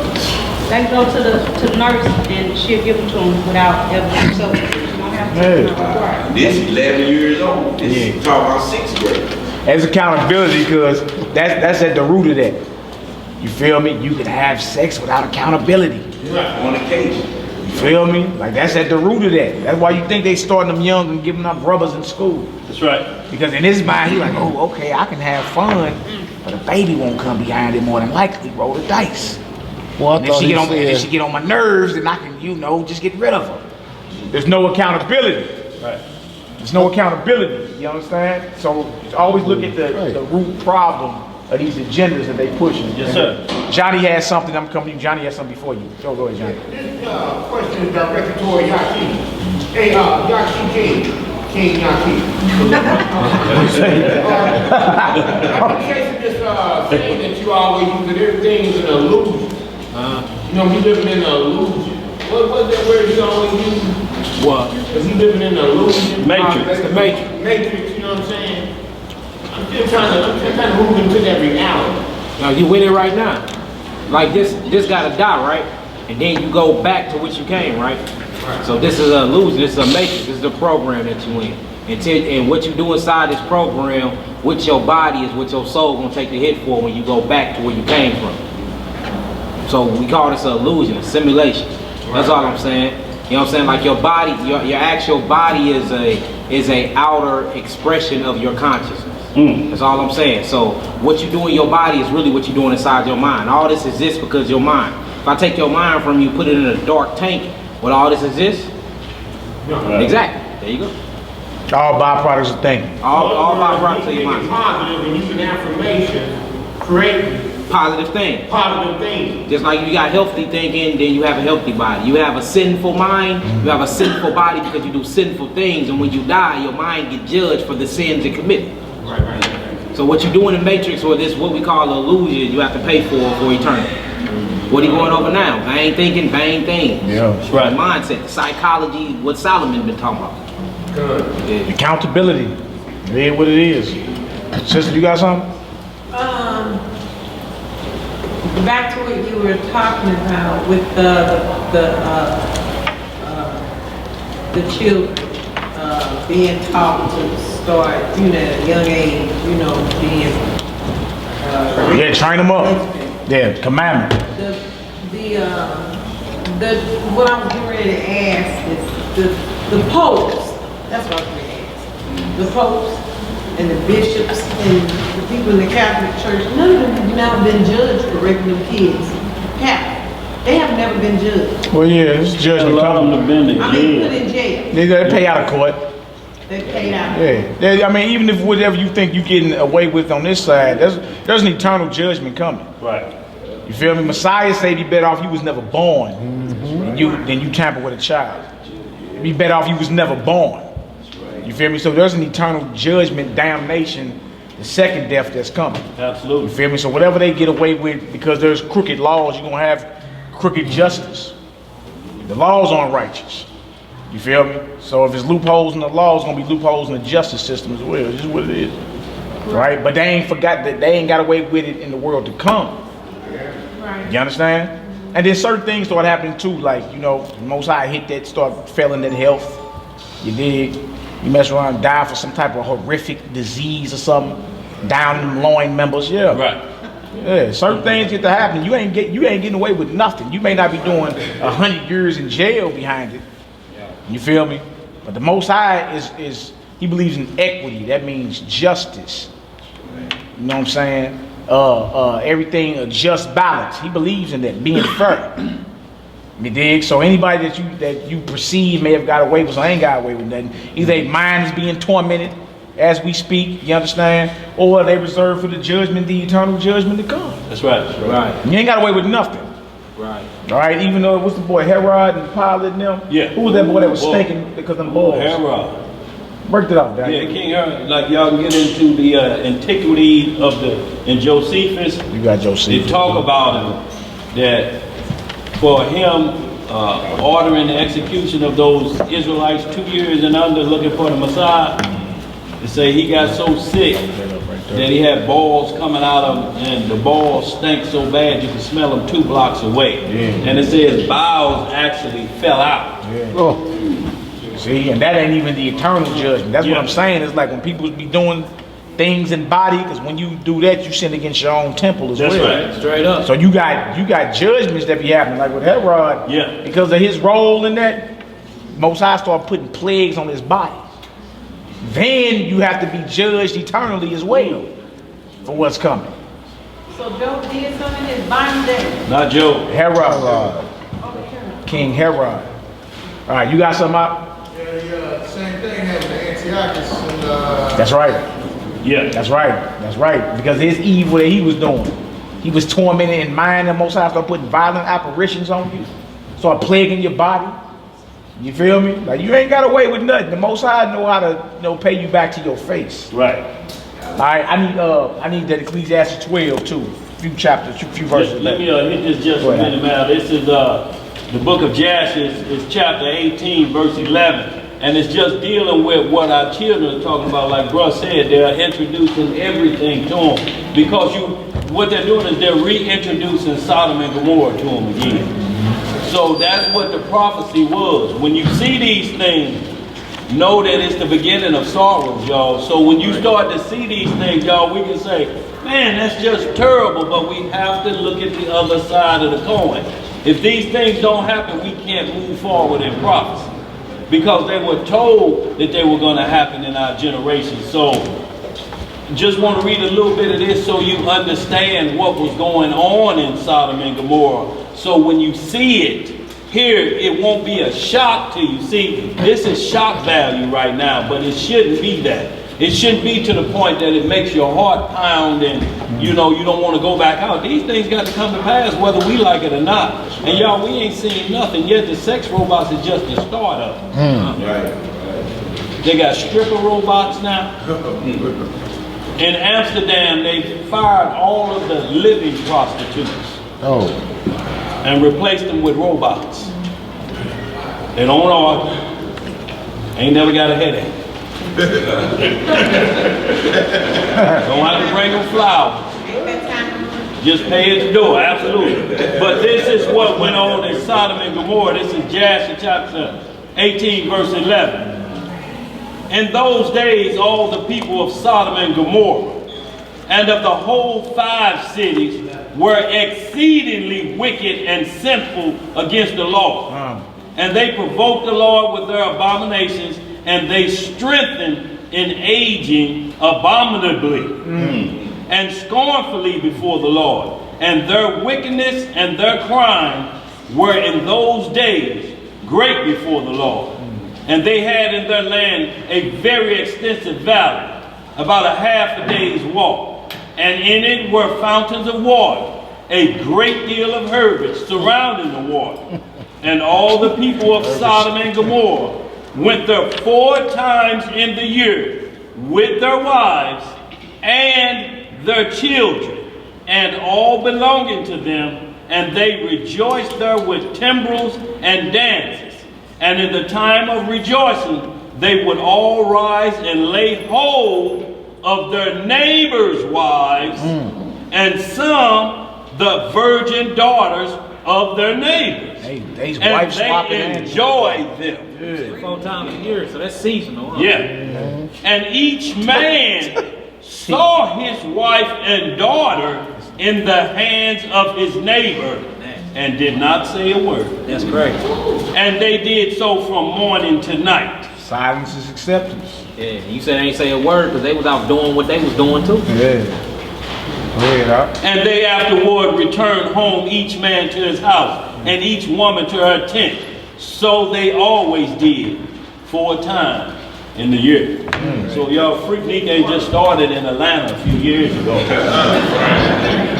That's been in Sodom and Gomorrah. It's just the practice is coming back to life. So you can see what you need to fear. If you just read about it, you try to picture in your mind what's happening. But the instructions of the practices are still on wax, so to speak, to teach the next generation how to do it. And you see, this was children. You think about this, you taking the children to the event. He watched his mama in the hand of another man and they run over here to a tent. And his sister go over there with some other man and then see his daddy waving by and smiling. See y'all in 2 weeks. In 2 weeks. So you have to understand, and it got more vile than that. They had beds on street corners. For strangers, it's automatic rape as soon as you walk through the door. That introduced you into the neighborhood, so to speak. It's on the street corner. Yeah. Yeah, serious. No shame. So y'all, this is what we're coming up against with our children. That's why they have to be trained up to understand. And when they got through with that, they found out all that was vanity too. Putting it out there like that, and how y'all riding home, ain't nobody saying nothing. Did you have a good time?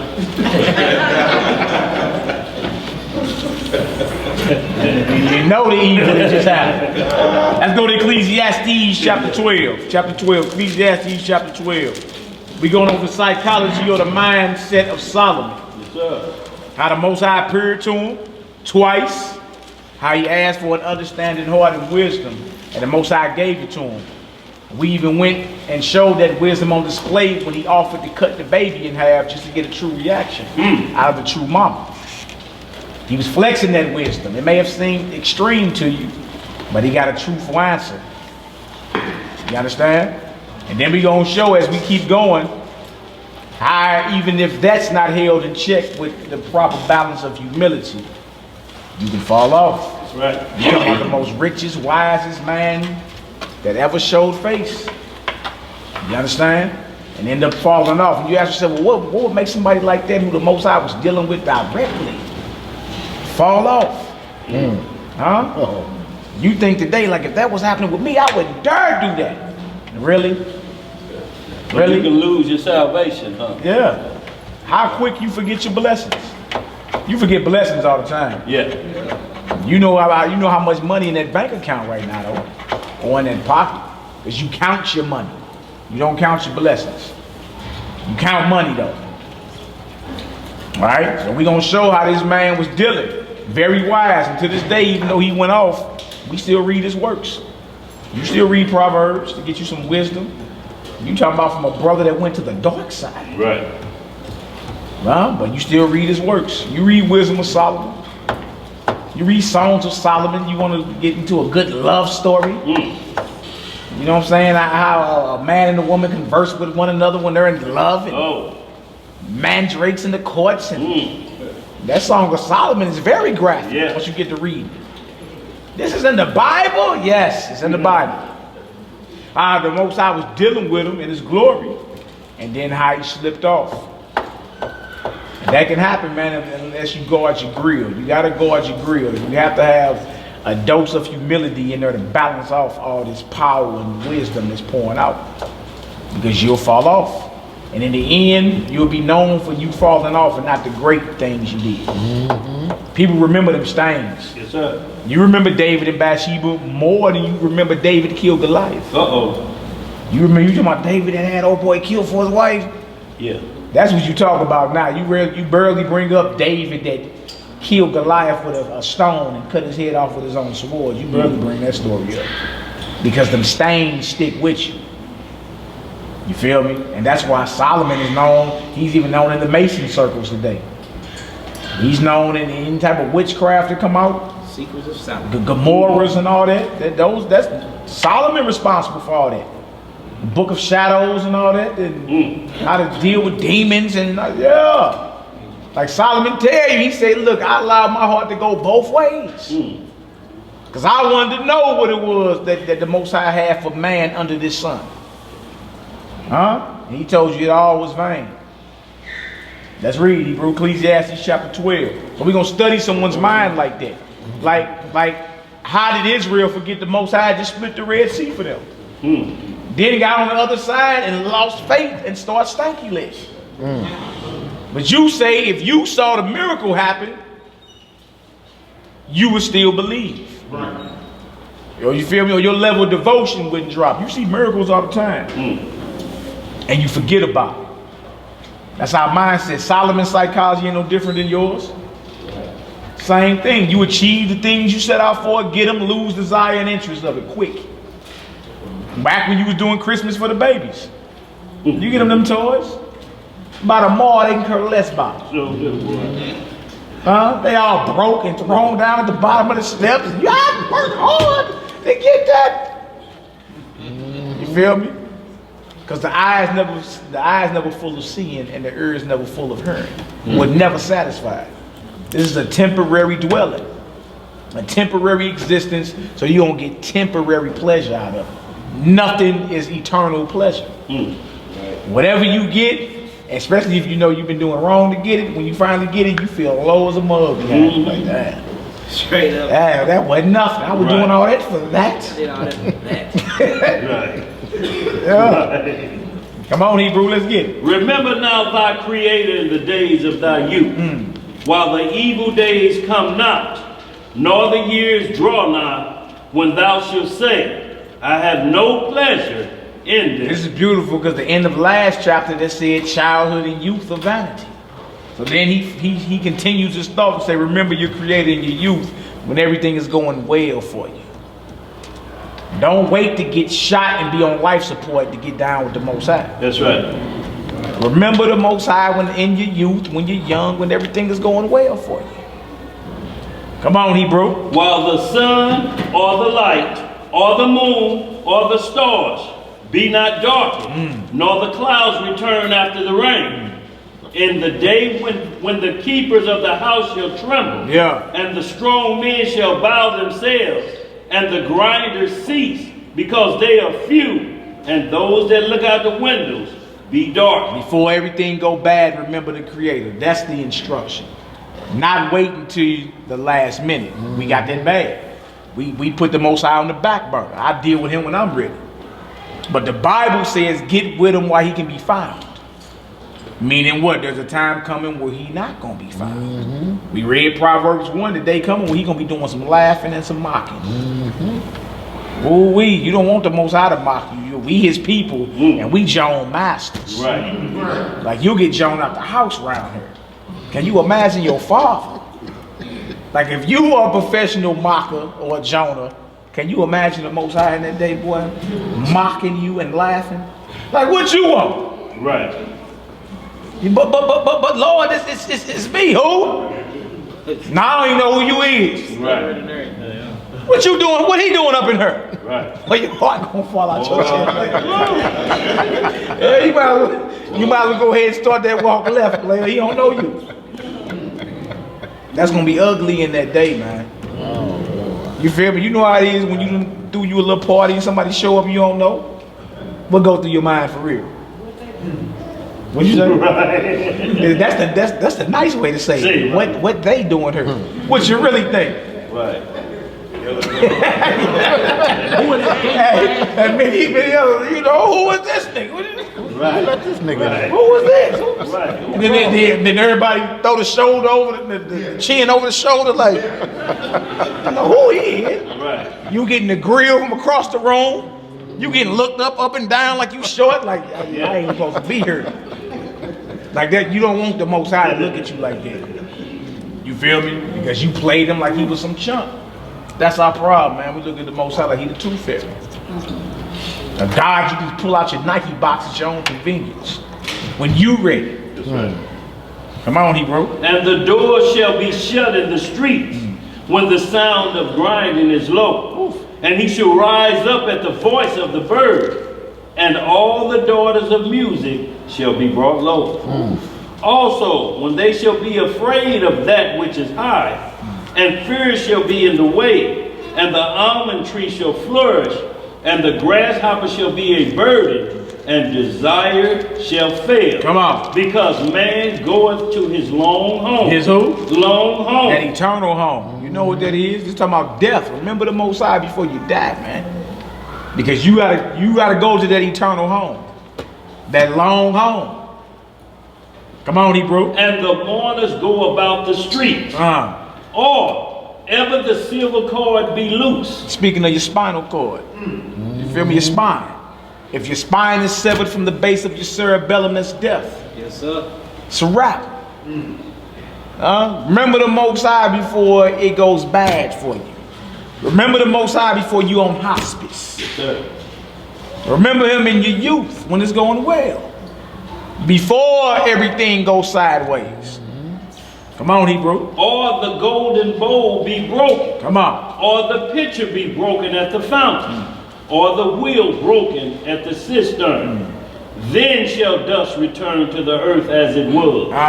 And the spirit shall return to Yah, who gave it. So basically, remember your Creator before death. Remember the Most High in your youth. All right, come on, Hebrew. Vanity of vanity, saith the preacher. Come on. All is vanity. Like all is vanity. Because the same thing that happened to the wise happened to the fool. You feel me? You don't take none of that to the grave. Y'all both are equal in the grave. The fool and the wise are equal in the grave. You feel me? Real talk. David Rockefeller is as equal as the bum that died on the streets in the grave. Vanity of vanity, saith the preacher. All is vanity. Vanity mean worthless. And it's only there because your number one priority ain't the kingdom of heaven. That's right. That's all he going into. You gonna have things in this life, you know. You gonna, you know, some more than others. Take care of situations, have a little extra. Let's go on a cruise and kick it in. Let's enjoy life. Let your hair down. Kick it. Right. Nothing wrong with it. Do your thing. Right? And while you're out there, look at all this vanity. Huh? Means nothing if I ain't pursuing the kingdom of the Most High. Don't That's mean right. that. You can try to convince yourself it means something. I'm a successful entrepreneur, and yeah, I understand. Yeah, but it's all vanity and worthless if your number one objective ain't the kingdom. Everything else you do, you just do to feed your family, man. What are you bragging about? That's what you do. I'm a mechanic. Good. Well, you better handle your business. You got to feed this family. That's right. You feel me? I'm an analyst. Well, you better get to analyze. You got to feed your family. Handle your business. You know, that's what's up. Feed your family, man. You handle your business. Right. You know, I'm in the sports. Run, nigga, run. Right. Feed your family. Right. Yeah, you better handle your business. Yeah. It's all vanity and vexation of spirit. Johnny, what's up, Hebrew? Man, they got a nice Hebrew jam out, man. Set apart music, vanity. All of this vanity, dude. Yeah, Yaki got one too. Yeah. Yeah, it's two vanities out there. Yeah. Put you in that spirit though. Put you in that spirit. Putting things in this proper perspective. If you ask what your goals in life, first thing off your lips should be the kingdom of heaven. Yes, sir. All right. Other than that, what are you going through this trial and test for? I want to be an astronaut when I grow up. I hear you. Hey, you know, get down to Area 51, brother. Get some good acting on. I ain't mad at you. Right. I ain't mad at you. Feed your family, my brother. Right. All right, come on, Hebrew. And moreover, Yeah. because the preacher was wise, Yeah. he still taught the people knowledge. Oh. Yeah, he gave good heed and sought out and set in order many proverbs. Preacher in here is Solomon. But notice, since the preacher was wise, he taught the people knowledge. That's what he taught them. So if you a preacher, this preacher is Solomon. He let it be known his ups and downs. He said, being that I was wise, I taught the people knowledge. And I put proverbs out there. That's right. You feel me? Which we read, the definition of proverb is the flexing of one's superior mentals. Superior in your mentals. Your thinking, your problem solving, your critical thinking. Proverbs, parables. All right, so he said since the preacher was wise, he taught the people knowledge. So ask yourself, have you been learning something wherever you've been going? You ain't got to come down here. That's right. Right? Ain't nobody saying y'all all got to come down here, man. Wherever you feeding from, are you learning something? And are you learning the true knowledge according to the script? That's right. That's what we talking about. All right, come on now. The preacher sought to find out acceptable words, and that which was written was upright, even words of truth. Even words of who? Truth. That's right, come on. The words of the wise are as gold, as nails fastened by the master of assemblies, which are given from one shepherd. The words of the wise have a foundation. They're strong, they're fastened together. It's not built on sand. And those I say is given from one shepherd, man. There's not many ways to the truth, man. But many ways to the Most High. The world will have you believe that. But you know better. You understand? You know better. Just like with any branch that's attached to the tree, and the tree was planted by someone or the husbandman. You feel me? All the branches have to link back into the tree to partake of that root. Yes, sir. You see that in nature. You feel me? The branch off this tree can't say there's another way for me to live. If you cut that branch off that tree, that sucker gonna die. He ain't got no other vine or tree you can link into. There's only one way to the source. All right, come on, Hebrew. And further, by these, my son, be admonished. Of making many books there is no end. And much study is a weariness of the flesh. Come on, now. Let us hear the conclusion of the whole matter. This is why Solomon came the way he came at the end of this. Because the whole book, he told you everything was vanity. So we say, you know what? Let's hear the conclusion of the whole matter. Since everything is vain, let's go ahead and sum everything up. All right, come on, Hebrew. Fear Yah and keep his commandments. For this is the whole duty of man. This is the part duty of man. Whole duty of man. They're not the 10 helpful hints or the suggestions. They're the commandments. He say, fear the Most High, keep his command, meaning guard his commandments. Keep means to guard. Fear the Most High and guard what he gave you. You do that here, for that's your whole duty. That's what you was created for. That's right. You feel me? To learn about yourself. You feel me? To learn about your spiritual potential. It ain't like the Most High, like you finna do something that surprise him. He already knew what Job was gonna do. Right. Before he went through his trial. So you going through all your trials and tribulations to bring forth your full spiritual potential. It's something you need to see about yourself. Got nothing to do with the Most High becoming more wiser about you. He already know his creature. He know what you gonna do, when you gonna do it. All right? So the whole duty of man is to fear the Most High and keep his commandments. That's your duty. That's right. And Solomon had to end this Ecclesiastes like this because he told you everything that you want, well, I achieved that 1,000,000 times over. And it still meant nothing. All right, come on, Hebrew. For Yah shall bring every work into judgment with every secret thing, Wow. whether it be good or whether it be evil. Straight up. Remember, the eyes of the Most High are in every place. It's Proverbs 15:3. Beholding the good and the evil. Sirach 23:17-18 says his eyes are 10,000 times brighter than the sun. Everything you think, speak, and do is being recorded. Come back to that now, you say Sirach what? 23, I believe it is, verse 17 and 18. It tells you that the eyes of the Most High are 10,000 times brighter than the sun. And his eyes are in every place, beholding the good and the evil. Everything you think, speak, and do is being recorded. But once you leave here, you're going to switch up what you do. That's right. But you do that for man, though. If the boys is watching you, you switch up. Right? It's crazy. But you don't do that for the Most High. That's right. You continue on in your evil. Let's go to 1 Kings chapter 9. That's where I want to go next. You got something And to let me just say this here, and it's something very important he said when he said the Most High knew Job and Solomon. He knew him, and he already knew what they were going to do because he knew him in the heart. Because he visits you in your subconscious. See, he visits you when we ain't around, and he tests you there first when ain't nobody else around, and then you know about that dream. Some dreams you tell some people, some dreams you don't. Why? If it's just a dream. But you know the Most High is visiting you. He'll try you in your sleep. And when you defeat that test in your sleep, he knows, because you're basically helpless and solo at that point. And you call out for him in a point. You could be laying right next to somebody, they can't hear you.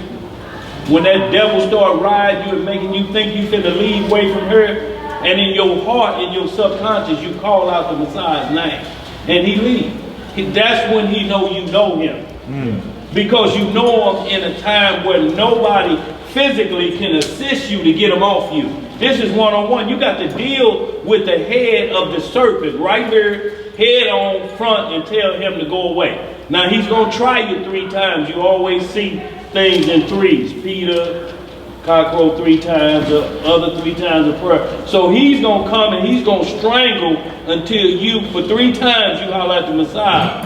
And some may say it's a coincidence, but almost everybody that had this say, when I holler for the Messiah the 3rd time, he let me go. So he knows where it won't, because he like this, and you sure? And he starts sprinkling out. If you holler that, It's over. Holla, called out for your mom. he like, yeah, that's who his savior is. His mama, huh? Now you scared to go back to sleep over mama's house. Baby, ain't you going home with your children and your wife? No, I just wanted to see how you was doing. Well, go in the other bed. What you doing crawling up in here? I just want some motherly love. You scared. But if you holler out the Messiah's name, he vanished, because it's a test to see if you truly truly in this walk, because at this point you say, at least I'm going to die hollering his name. If that's what you come to do. But ain't nobody around to help you. You can't reach and grab for nobody and say, get him off me. None of that. Because can't nobody see, they see you flinching and hear you grunting. Sometimes the telephone will wake you up if it's the 4th watch of the night, 3 a.m. You wake up out of it and look, and they say, nobody called. Like in the Matrix, the phone always got them out of the Matrix. When it rang. A lot of times, 3 o'clock, y'all, is called the 4th watch or the watch of the night. They call it the bewitching hour or the hour of the devil. That's when he like the 9th hour of prayer, he like to come in that hour. 3 p.m. or 2 to 3 p.m. is the hour of prayer. Like right now, what we in? It's 3 o'clock? Yeah, we got 3 o'clock. But 2 p.m. to 2:59 is the 9th hour. So in like manner, 2 a.m. to 2:59 is that hour where he gets to play and see if you really saying what you mean when you went in your closet on your 9th hour prayer. Because we can make vain repetitions. The same thing. Lord, forgive me, have mercy on me. Just get them out of the way. Do you really mean it? Right. Well, test time coming in your subconscious. See, that's how you deal with the wicked. Same way. Scam, give them heart attacks, choke them in their sleep, make them wake up and think about it. That's why Pharaoh was so miserable. I had a dream. I can't remember. His magician saying, well, tell it to him. He said, hell, if I knew it, I wouldn't be talking to y'all. He said, but the thing is troubling me. Something ain't right. He says, get the magicians over here. If they can't interpret my dreams, everybody die today. This is how serious it was. You think about that. Somebody looking at you, you say, I'm a magician, I can interpret. And he's saying, if you don't tell me what I dreamed, and I forgot about it, you have to help me remember. I'm killing all of y'all. But that Hebrew, Joseph, remember, called on the Most High. He said, I'll tell you what he dreamed. He dreamed this. And he went to him. He said, okay, this is what you dreamed. And look, the dream was his downfall as well within that. But he couldn't be scared to tell him. He like, you finna get your rear end kicked up past your shoulder blades for 7 years. The king sit back, he like, that sure what I dreamed. At that point, what you gonna do? You gonna try to threaten him at that point? He's inside your head. You couldn't even remember. He brought it back to your remembrance. So y'all, this is how he takes care of the wicked, y'all. So we want to see a live punishment on CNN. But I'm telling you, man, when you look in their eyes, you know the Most High to visit. He don't play around, y'all. He know how to get at you to your face. Yeah, right. Yeah. Tony, what's good, girl? Hey, I was just wanted to know, when are we going to touch on the hours of prayer? Yeah, we can get that before we end it off. Yeah, we'll come back. Yeah, 3 hours of prayer. Yeah, we'll hit that up. We'll just write them down and y'all go ahead. Yeah, let's go over this 1 Kings, the 9th chapter. That's where we going next. 1 Kings chapter 9, we're going to read 1 through 9. Psychology, the study of Solomon's mind is the name of the class. One may ask, dang, I don't know why Solomon did all that. Why you continue to be evil? Your mind is his mind. That's right. You continue to be evil even though the Most High did all types of miracles and blessings for you. You forget real quick. We got that bad. You forget real quick. All right, 1 Kings, the 9th chapter. Start at verse 1 for me, Hebrew. Hey, before you go any further, y'all can you put that on board, that class you did on prayer? That young lady was going to access that along with them scriptures y'all on this. Yeah, It'll be up there. Real nice class, y'all. I salute you for that. Hallelujah. All right, 1 Kings, the 9th chapter. Start around verse 1, Hebrew. The book of 1 Kings, chapter 9, verse 1. Yes, sir. And it came to pass, when Solomon had finished the building of the house of the Most High, and the king's house, and all Solomon's desire, which he was pleased to do. All is who? His desire. Which he was pleased to do. Come on, Hebrew. that the Most High appeared to Solomon the second time, as he had appeared unto him at Gibeon. So you can't say, well, this was just one witness. This was the second time he appeared to him. Like he did it first in 1 Kings, the 3rd chapter. He appears to him again. He on that level where the Most High deals with him. Come on, Hebrew. And the Most High said unto him, I have heard thy prayer and thy supplication that thou hast made before me. I have hallowed this house which thou hast built, to put my name there forever, and mine eyes and mine heart shall be there perpetual. Most High said, I'm hearing your prayers. What you asked and put up as a petition, I heard that. I'm going to grant that. I deal with you. Come on, Hebrew. And if thou wilt walk before me, as David thy father walked, in integrity of heart and in uprightness, to do according to all that I have commanded thee, and will keep my statutes and my judgments, then I will establish the throne of thy kingdom upon Israel forever, as I promised to David thy father, saying, there shall not fail thee a man upon the throne of Israel. So the Most High deal with you and make a covenant with you. There's always stipulations and rules to it. That's right. He let Solomon know, like, look, this thing will go forever if you do what I command you to do. That's the biggest 2-letter word in existence is if. If. Right? Some people, well, the Most High lied to Solomon. No, he didn't. Had Solomon did and remained faithful, we would have been born in the kingdom. That's right. If your sons follow me, if you do what I command you to do, you'll rule forever. Meaning this line will go on forever.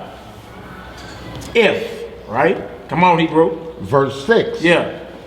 But if ye shall at all turn from following me, ye or your children, and will not keep my commandments and my statutes which I have set before you, but go and serve other gods and worship them, then will I cut off Israel out of the land which I have given them, and this house which I have hallowed for my name will I cast out of my sight. And Israel shall be a proverb and a byword among all people. You hear that? Well, it sounds frighteningly accurate, don't it, boy?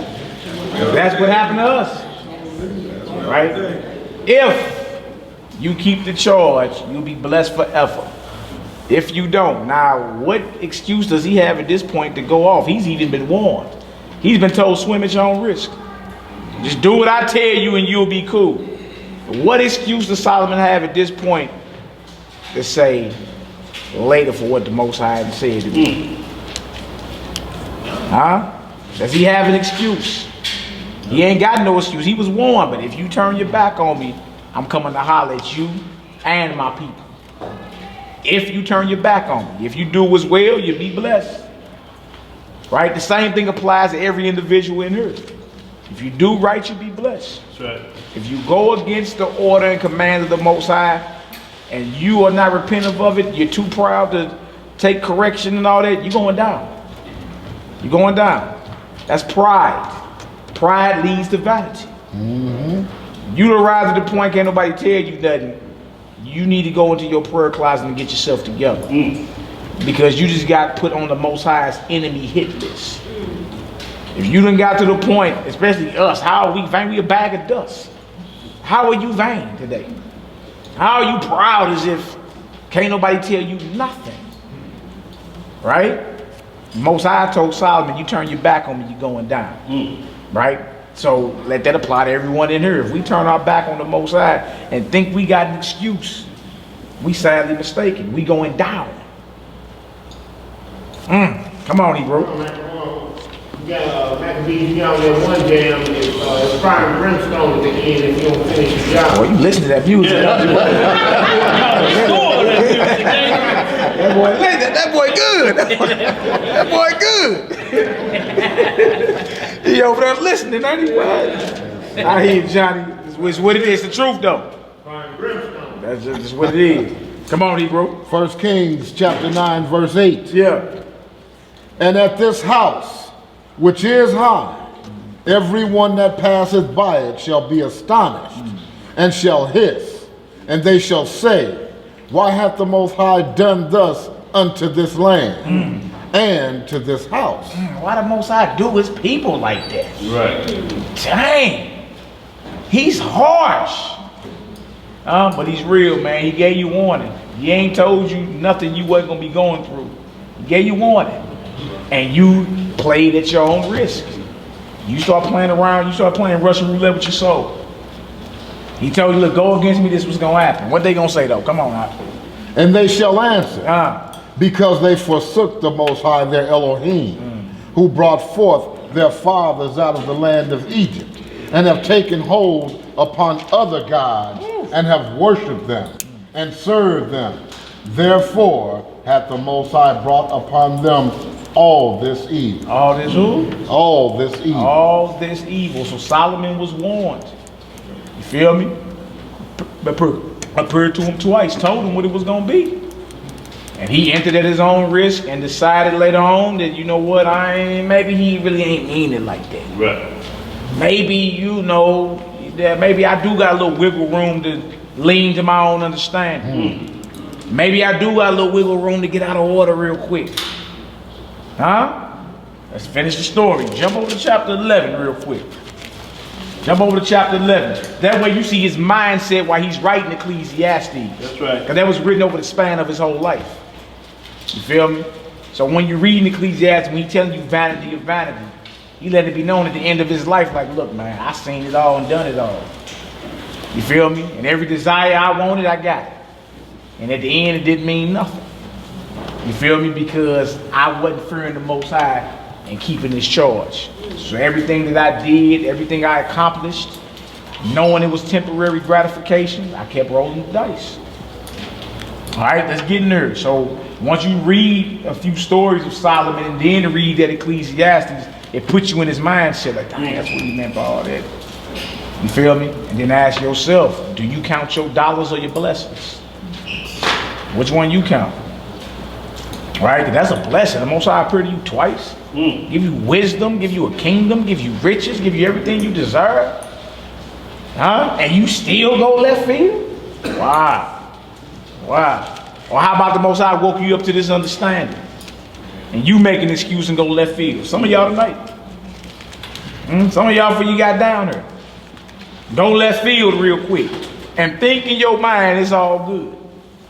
Most High will forget about little old me. No, the scripture don't say that. The scripture actually say he records everything. Everything you think, speak, and do, you're going to have to give account of. Let's read Hebrew. 1 Kings, the 11th chapter. Start at verse 1. Good old King Shlomo, Solomon. The book of 1 Kings, chapter 11, verse 1. Yeah. But King Solomon loved many strange women, together with the daughter of Pharaoh, women of the Moabites, the Ammonites, Edomites, Zidonians, and Hittites, of the nations concerning which the Most High said unto the children of Israel, ye shall not go into them, neither shall they come in unto you. For surely they will turn away your heart after their gods. Solomon clave unto these in love. You see, so we talking about the strange women, deeper than them having another nationality, they were servants of other gods. That's right. Most I like, look, don't deal with them because you're mine. You won't guard your grill. After a few, you know, midnight sessions of loin warfare, smelling like lilies and shining like rubies. Yeah, I hear you. You won't be as stand up for what you know you're supposed to be doing. You start letting certain things slide. Meditate with me, Solomon. Yeah. Let's go pray the Hotep. I'm an Hotep. Right. Yeah. And you like, well, this is one of my wives, you know. Brother had 1,000 women.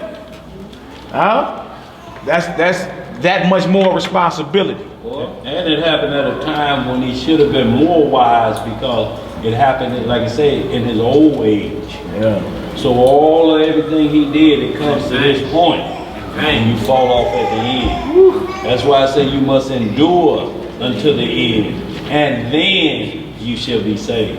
Man. But you can fall off at the end, y'all. So you can lose your salvation. Once saved, always saved. Is a false doctrine. That's false doctrine. Yeah. Ain't in here. Solomon had salvation. The Most High appeared to him twice. Gave him everything he desired.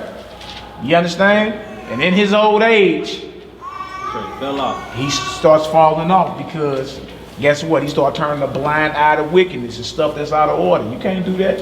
Right. Right? He basically did the same thing Adam did. Yep. Same exact thing. You start partaking in the fruit that woman bought you from that forbidden tree. It shows exactly what that was. That same thing happened to Adam. Oh, Right. yeah. Solomon failed like Adam failed. That's right. Yeah.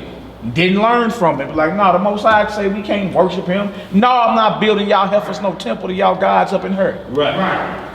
No, matter of fact, you can't be worshiping no other god around her. Like putting your foot down. So at this point, Maccabee, did he run out of wisdom? Right, did his wisdom leave him? Good question. Or did he stop putting his foot down? Huh? You like to blame today, say I'm getting a little long in the tooth, a little Alzheimer's, sometimers. Yeah, I hear your excuse today. Right? Because Solomon blamed all these women on him falling off. Most High wasn't hearing it. Could Adam blame Eve for falling off? He ain't hearing it. No. He basically failed just like Adam failed. He did. Same exact thing. Exact way. Come on, Hebrew, let's get it. We're in verse 3. And he had 700 wives, princesses. These were noblemen. Remember we read earlier about he had married the daughter of Pharaoh out of Egypt. He had made affinity with Egypt. I mean, he had made a treaty. He made a peace pact with them. And part of his peace pact was, I get your daughter. You feel me? Solomon ain't just do that with Egypt. He did that with all the surrounding nations. Solomon never saw war. So he figured, okay, well, the best way to ensure peace is you're not going to attack me knowing I got your daughter over here. You feel me?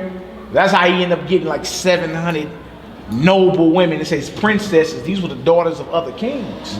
But they brought their gods with them to Israel. Right.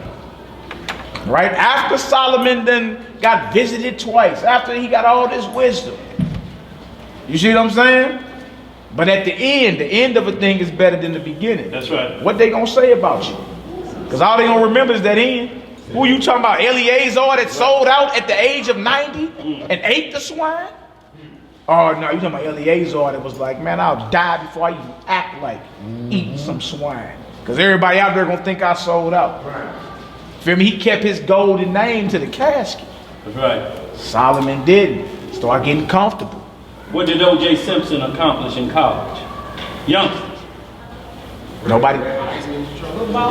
You ain't no youngster. You know well, you're a youngster. But if you Not that many people can answer that. Answer that, You know what I'm saying? But what they do remember is he killed them 2 white folks. Cut them up. And went on the Went to jail for getting his other stuff back. Robbed some people for his own items. Wrote a book that said, if I did do it. Right. What Cat Williams say? How about you shut up? Yeah. I'm about the first man to run for 2,003 yards in a football season with 3 games less than they playing now. O.J. Simpson. 12, 13 games? 12 games? 4 games 16 less. games, yeah. They used to run 12, they used to play 12 games then. And he run faster and farther than they do now with 4 extra games. But ain't nobody remembering that. O.J. running through the airport. Go, O.J. None of that. The juice is loose. No. Now, you remember O.J. Right, boy. now he loose from the penitentiary. That's where it's loose. That's the only part of the loose you remember now. Versus when he used to break through that backfield and they say the juice is loose. Gone. But now he's out of prison and the first thing the paper had, the juice is loose. Yeah, so point being, you remember the bad about a person. You feel me? And not the good that has happened. That's why I say a good name is better than gold. Somebody has some over here. Sister Naomi and then So, is it safe to assume that Solomon didn't deal with these wives lawfully, meaning cutting their hair and paring their nails and trying to remove them from the gods that they had previously. Yeah, I would believe it is safe to say, Yeah. because especially you the king, you feel me? For one, you a man. Second, you the king. Right. You feel me? This is a mandate from heaven. You want to dwell up in here, this is what got to go down. You feel me? So yeah, it could have been he just was being soft from the jump. Yeah, it sounds like he You gave feel me? you Just turn a blind eye to certain things. Right. And then you look up and then, you feel me, you're not as stand up as you was before. You dig? And this is crazy because the Most High appeared to him twice. Told him, I got you if you do what I tell you. But Right. if you don't,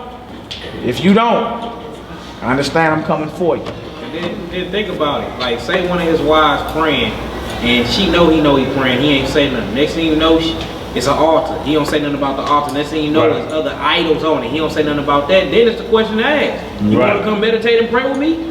You know what I'm saying? Like, who knows? Who knows what's going down? And half of them was heathens anyway. And like Sis said, they couldn't have went through the ceremony. The conversion process. The conversion, because he let them deal with their gods. They ain't That's took right. nails and her and none of that. You know how many times all those demons that was roaming around in his house? It seemed like he got got. He let his guards down and got caught up. Next thing you know, you got the secret keys of Solomon, black magic of Solomon, the hexagons of the other side of the moon of Solomon. He got, and all of it's written in Hebrew. You know what I'm saying? Yeah. Hey, And you know, reading that and- Proverbs, he said, don't give your strength over to, you know what I'm saying? His mama let him know. Don't That's right. not give your strength over to a woman. Especially a wicked one at that. So, like bro was saying though, it seemed like he failed just like Adam failed, the same exact way. That's why I asked, like, did his wisdom run out? Yeah. Because that wasn't wise at all. Yeah. Right. Because he read that in the scriptures. He read a book of Genesis. Yep. He didn't stand on it. And then also, the king is supposed to write out this Torah, this That's book right. of the law, and recite it and meditate in it daily. That's right. You feel me? And one of the laws is you're not supposed to multiply wives, meaning not have too many. Yeah, exceedingly. Excessive. Yeah, Rabbi. You feel me? You're not supposed to have too many horses, and you're not supposed to have too much gold. That's right. Solomon had all that. All of that, yeah. He had excess of everything. Horses and chariots, yeah. I mean, it was just to the point that What? where he had so much money he was spending, he was outspending his enjoyment. I mean, it got to a point that where he had so many women, they wasn't even pleasurable no more. So he like, just whatever, you know. Yeah. See? But you know, and that's where to get to, because he was thinking also, well, God done visited me twice. I know them demons they playing with, they don't stand a chance against me. But Yeah, that ring too. but he didn't know who his adversary was. He lost sight on his adversary, who had more wisdom than him when he was created. Exactly. See, Lucifer, wisdom was super ingrained within him, according to Ecclesiastic, 28:12 on down. That he had so much wisdom, so he's like, I'm out thinking here. Ezekiel 28:12. This is a chess move. He like, yeah, I get him when he old. He run you. Demons was coming back. Solomon run us off. He said, don't worry about it. He aging. I don't age. He getting old. We're gonna see what happened in a minute. See if that Viagra gonna get him going again when he get old. Yeah, well, he better have some aphrodisiacs popping. So you have to understand what our adversary is doing. He conned a third of the angels, and they was warned in heaven. He's looking at this like he's gonna die. Right, piece of cake. He getting old. Pretty soon it ain't gonna be there. He gonna be rocking a gummy bear. Ain't gonna be making excuses to them women. It's gonna be, it's gonna fold. It ain't gonna be the same. It ain't gonna be the same at 27. That's when I'll get him. I can wait. I can't die. I ain't gonna never die. I ain't gonna die in the lake of fire. I'm just gonna be tormented. So this is how you got to think ahead of the game when you dealing with this adversary. He ain't worrying about dying like me and you. He'll wait till you get close to your deathbed and snatch it from you. So y'all, you got to always be on your game to the end. That's right. That's right. Old age isn't a reason to dissemble. Right. We got an example, Eleazar in the Apocrypha. He's like, look, just because I'm 90 don't mean I'm about to sell out. Right. Absolutely. I'm not about to act like I went against the Most High just to, live a few seconds longer? Send me to the grave, I'm good. No deal. That's how he came off. So just because you old don't mean that's an excuse. You got to constantly guard your grill. It'll tell you that in Proverbs, matter of fact. Keep your heart. Guard your heart with all diligence. For out of it proceeds the issues of life. Your heart is your mind. That means you watch and guard that. You understand? For out of it proceed the issues of life. He wasn't guarding his grill, man. You feel me? And wasn't putting his foot down enough and start being soft in certain situations, and you look up and guess what? The whole house get took. That's right. The whole nation been divided ever since. We ain't been one nation, all 12 tribes since after the death of Solomon. Once Solomon died, the whole nation split. I'll let you know though, Maccabee, too much of anything is bad for you. Yeah. That's right. Straight up. Yeah. And Somebody. that's what the Messiah was saying. Go Naomi had ahead. a question. No, Naomi and then bro. Go ahead, sir. You go ahead, bro.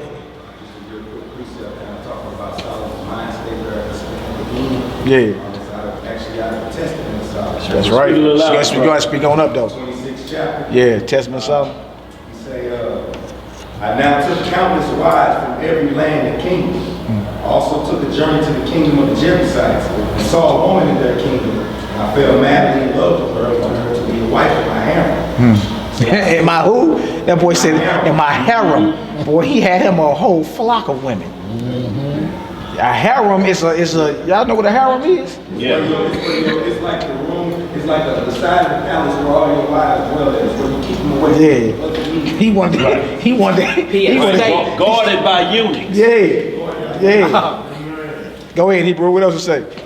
So I said to their priest, give me this Shumanite because I am madly in love with her. They replied, so look, fall down before our gods, the great Raphan and Moab, and take her. However, I did not want to worship their gods, so I said to them, I worship no foreign god. But they threatened violence against the maiden, saying, if you have the opportunity to go to the kingdom of Solomon, say to him, I will not go to bed with you unless you become like my people and take 5 locusts and sacrifice them in the name of Raphan and Moab. So because I loved her, she was full blown and I was out of my senses. I was out of my who? I was out of my senses. I accepted as nothing the custom of sacrificing the blood of locusts. I took them in my See, so hold on for a second, bro. So that means he just partook in a foreign ritual, a ritual to another god, and he looked at it like it was nothing. That ain't nothing. I'm Solomon, man. Most time appeared to me twice. What you talking about? Right. I know about all these Davids. All for some lust too, because he seen her and then said he seen her and said he was madly in love. You didn't even know her. All for some lust. Yeah. Right. All for some lust. He saw her and was madly in love with her. Yeah, he was madly in lust with her. When he peeped her, it just, I want that. men get fire in their bones. Right. You be like, oh, who is that? Right. Being he the king, hey, he like, look, this is what it is. I'm going to pursue her and I'm going to add her to my harem. Right. Right, absolutely. But notice he say he was out his senses. Yeah, he did say Meaning he wasn't guarding his grill. You feel me? Come on, Hebrew. What else to say? But they threatened violence against the maiden, saying, if you have the opportunity to go to the kingdom of Solomon, say to him, I will go to bed. I will not go to bed with you unless you become like my people. And take 5 locusts and sacrifice them in the name of Raphan and Moab. I will not go to bed with you. You ain't finna get none of this unless you get down with my God. Right. You feel me? Go ahead, bro. Because I love the girl. She was in full bloom and I was out of my senses. She was in I full bloom. accepted as nothing the custom of sacrificing the blood of locusts. I took them in my hand and sacrificed them in the name of Raphan and Molech, idols. And I took the maid to the palace of my kingdom. So the Spirit of God departed from me, and from that day on, my words became as idle talk. She convinced me to build temples of idols. As a result, I, wretched man that I am, carried out her advice, and the glory of God completely departed from me. My spirit was darkened, and I became a laughing stock to the idols and demons. For this reason, I have written out this, my testament, in order that those who hear might pray about and pay attention to the last things, and not the first things, in order that they might finally find grace forever. That's right. Fell off at the end. What So is y'all that right see there? that? It ain't hard, it's just you get complacent You just get what, bro? Complacent. That's different from Abraham. Abraham never lost his mind to complacency. He was in it up to the point. Y'all understand? Abraham circumcised himself. So, and this was at 99. So, just like at 99, and then y'all have to understand the most vulnerable part about what Solomon was doing with all these. He was sealing a covenant because on the end of a man's vessel is the circumcision. That's the covenant. So when you go with your covenant, you're making an allegiance. Can believers dwell with unbelievers? Can light dwell with darkness? At that point, the covenant met their covenant. And they won over. And all of the rules say this covenant meets a woman with the same covenant. Because if you see a woman out of another nation, you won't bring her in, but she got a partner, she got to come into this covenant. Like Ruth and Boaz, it can't be they flipped the script on Solomon. Did you peep though, Dan? How spiritual he lost all his spiritual powers. He said the same demons he used to control with the ring was now laughing. Right. That's deep. Right. The same one he ordering around is looking like, nigga, please. Right. You fell to a Zutuzite, whatever it was. Right. A Shushan site or whatever it was. You fell off. He straight fell off and lost his spiritual powers and became a mockery of the people he ruled over and of the demons. Right, and y'all understand this thing, Satan knows what he does, because to get you into illegal covenants, you're talking and you're speaking to a woman and you're telling her in your youth, all I want to do is put the covenant in. I just want to hit that. Promise. Just want to hit that. She came to him. She said, if you want to go to bed with me, you gotta do this. But you think about what you're saying. Right, I'm a be right. I'm not gonna go too far. I'm just gonna put it. Well, that's you done went too far. Then you done sealed a marriage deal. You can't just back out at that deep. You know, but that was the talk when we was coming up, begging a woman just that part. That's all I promise. Just the tip, huh? You know that's lying. You know you lying. Because 2 weeks later, the argument. Well, you said you was on the bill. Well, you said it was only going to be the covenant part. That's serious, man. A baby here now. From that covenant going the wrong way, and this what got Solomon, y'all. So it's no coincidence the Most High had a man to be circumcised there, so he would be true in his heart with his covenant. Right. And then he wouldn't produce children. Like I say, better man had no children than a man just keep producing children from a bad covenant. Right. And people what Mali teaching though, he known himself to know wisdom and folly. He knew the dark side as far as you can go. All the dark signs he knew on the righteous side, like all the intellect, all of that, all the women. He had jacuzzis, pools, vineyards. Yeah. He had everything you want, good and bad. And at the end of the day, he said, man, all this ain't worth nothing for God keep his commandments. Right. And it goes back to the lesson he taught on Monday morning quarterbacking with Ruban. At the end of the day, you don't need all of this out-of-box experience stuff. All you need is the scripture and keep it basic and be diligent in your walk. That's the kingdom. You know what I'm saying? So it just brings you back to that. Like the only thing we're supposed to be doing is keeping the commandments, studying his word. We don't need to be all over here in planet Pluton studying what's going on in a constellation you don't even exist in. You know what I'm saying? Like keep it basic, stay at home. And he didn't do that and he fell off. Yeah, that's the thing. Seeking things that are too high for you. You feel me? You looked up at everything departed out of him, and now he's a laughing stock. The same thing will be for y'all.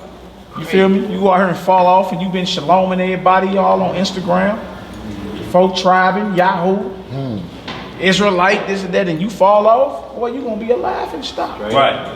Feel me? It's the same exact thing. His mind is our mind, and that's why guard your grill. Keep your mind with all diligence. Out of it proceeds the issues of life. That's where you get the saying, guard your grill from. That's right. Guard your grill, because at any moment you can go left field and not be focused. Get complacent, start compromising, girl. Okay, yeah, put your little altar up, right? That's cool. Most High ain't finna be mad at me, because now you compromising, even though the Lord warned Solomon. That's right. He say, look, if you do what I tell you to do, this thing will go on forever. But if you and your sons turn, I'm coming to holler at you for that. Play at your own risk.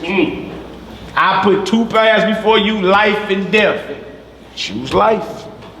You got a choice. What you gonna do? You know what that does also, Mal? It lets us truly understand never to have respect to persons. That's right. So you can talk about anybody, but if somebody bring this up, you trying to promote this scripture from Solomon's standpoint of view, the naysayer gonna bring up all of what we talking about, and that's gonna bring it back down to here. But you can't do it with the Messiah because he was not found. No sin was found in him. Right. So all of this is just they coming at him because they want to give him a bad name. But you ain't never heard, ain't nobody in here can name one sin the Messiah ever done. Flat out. Not one. If they did, this discussion about the Messiah would have been over a long time. Right. But see, like when somebody say, oh, Psalm 110 was talking about King Solomon, well, we'll bring this up and that eliminates Solomon. Yeah, because yeah, what we about to read about him, boy, eliminates him from sitting at the right hand of the Heavenly Father. And then you can cancel that. You can cancel that. Yeah, he was great in his day, but he fell off. And you remember his fall more than when we read about how he was about to divide the child earlier. Yeah. You don't even bring that up no more. And that was one of his first court cases he tried. And displayed his wisdom. He said, get that baby over, grab me a sword. I will split the baby. I'm going to get the truth out of this situation one way or another. I'm going to introduce fear into the equation and watch somebody start talking truth. And that's what happened. You don't even bring that up. Whenever Solomon get brought up, more than likely, they're going to be talking about his dark side. Yep. Right. Molech worshiping Solomon? You talking about Molech worshiping Solomon? And look, everybody that try to put King Solomon in Psalm 110, and as soon as you say, who you talking about, Molech worshiping Solomon, it frees them right there. They like they frozen in time. They're like, hey, he knew about that. Yeah. But y'all, we have to understand, did you hit that 1 Kings 4 while you just did 4:29? Just hit that for me real quick. Okay, bro. And it's just a point to let you know how far Solomon's wisdom excelled of all the men in Israel, y'all, and he fell off, y'all. So just let you know, y'all, nobody is above measure. Nobody, there's only one worthy to be worshipped as the coming king, y'all. It's only one. I don't care who else you put up. You can't put David in there. We know what he did. But just hit 429 down to 33. Just in the same, and jump right back over. I just want everybody to see, because there's two brothers in here that wrote some psalms as well. I'm talking about one of them was known as the pearl of wisdom. And Solomon excelled him. That's right. Yeah, just hit that a little bit. Just at 429 down to 33. Yeah, remember, proverb mean mental superiority. And this is how men used to meet up in the ancient world. They used to see who was wiser. Everybody be dropping their bars. They you know what I'm saying? Everybody rapping, dropping their bars or whatever. Right. See who sound the tightest and got the best lyrics. The ancient world, it was about that too. It was about seeing whose wisdom was on point. That's right. All right. This right here is 1 Kings 4:29. And the Most High gave Solomon wisdom and understanding, exceeding much, and largeness of heart, even as the sand that is on the seashore. And Solomon's wisdom excelled the wisdom of all the children of the east country, and all the wisdom of Egypt. For he was wiser than all men, than Etham the Ezrahite, and Heman and Calcol and Dorda, the sons of Mahal, and his fame was in all nations round about. So when you read Psalm 88 and Psalms 89, these two boys. So when that wasn't Solomon's wisdom, so to speak, or David. That was these boys spitting balls. You know, Psalm 88, Psalm 89. Go ahead, brother. And he spake 3,000 proverbs. How many? 3,000 proverbs. And his songs were 1,005 bars. I'm just playing, man. Yeah. And his songs were 1,005. And he spake of trees, from the cedar tree that is in Lebanon, even unto the hyssop that springeth out of the wall. He spake also of beasts, and of fowl, and of creeping things, and of fishes. And there came of all people to hear the wisdom of Solomon, from all kings of the earth, which had heard of his wisdom. Yes, sir. So his wisdom was world renowned, right? Yeah. I'm talking about all Egypt, so ain't no need to even worry about an Egyptian talking about wisdom. Solomon was way past that. Yeah. But fell off. Let's do it. Let's do 1 Kings. We in chapter 11. Let's get into this.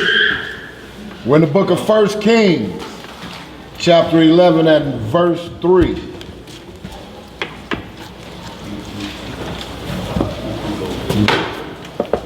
says real quick, if any of y'all gotta leave before class is over and y'all need Passover tickets, I'm gonna give them to bro over here.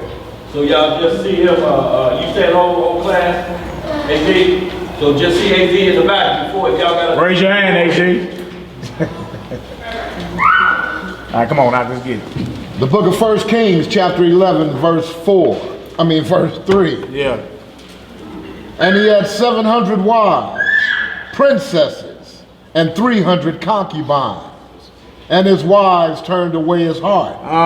Come on. For it came to pass, when Solomon was old, that his wives turned away his heart after other gods. And his heart was not perfect with the Most High his Elohim, as was the heart of David his father. That's why Hosea just read that out the Testament of Solomon, saying once he started dealing with them other gods, the glory and spirit of the Most High left him. Immediately left him.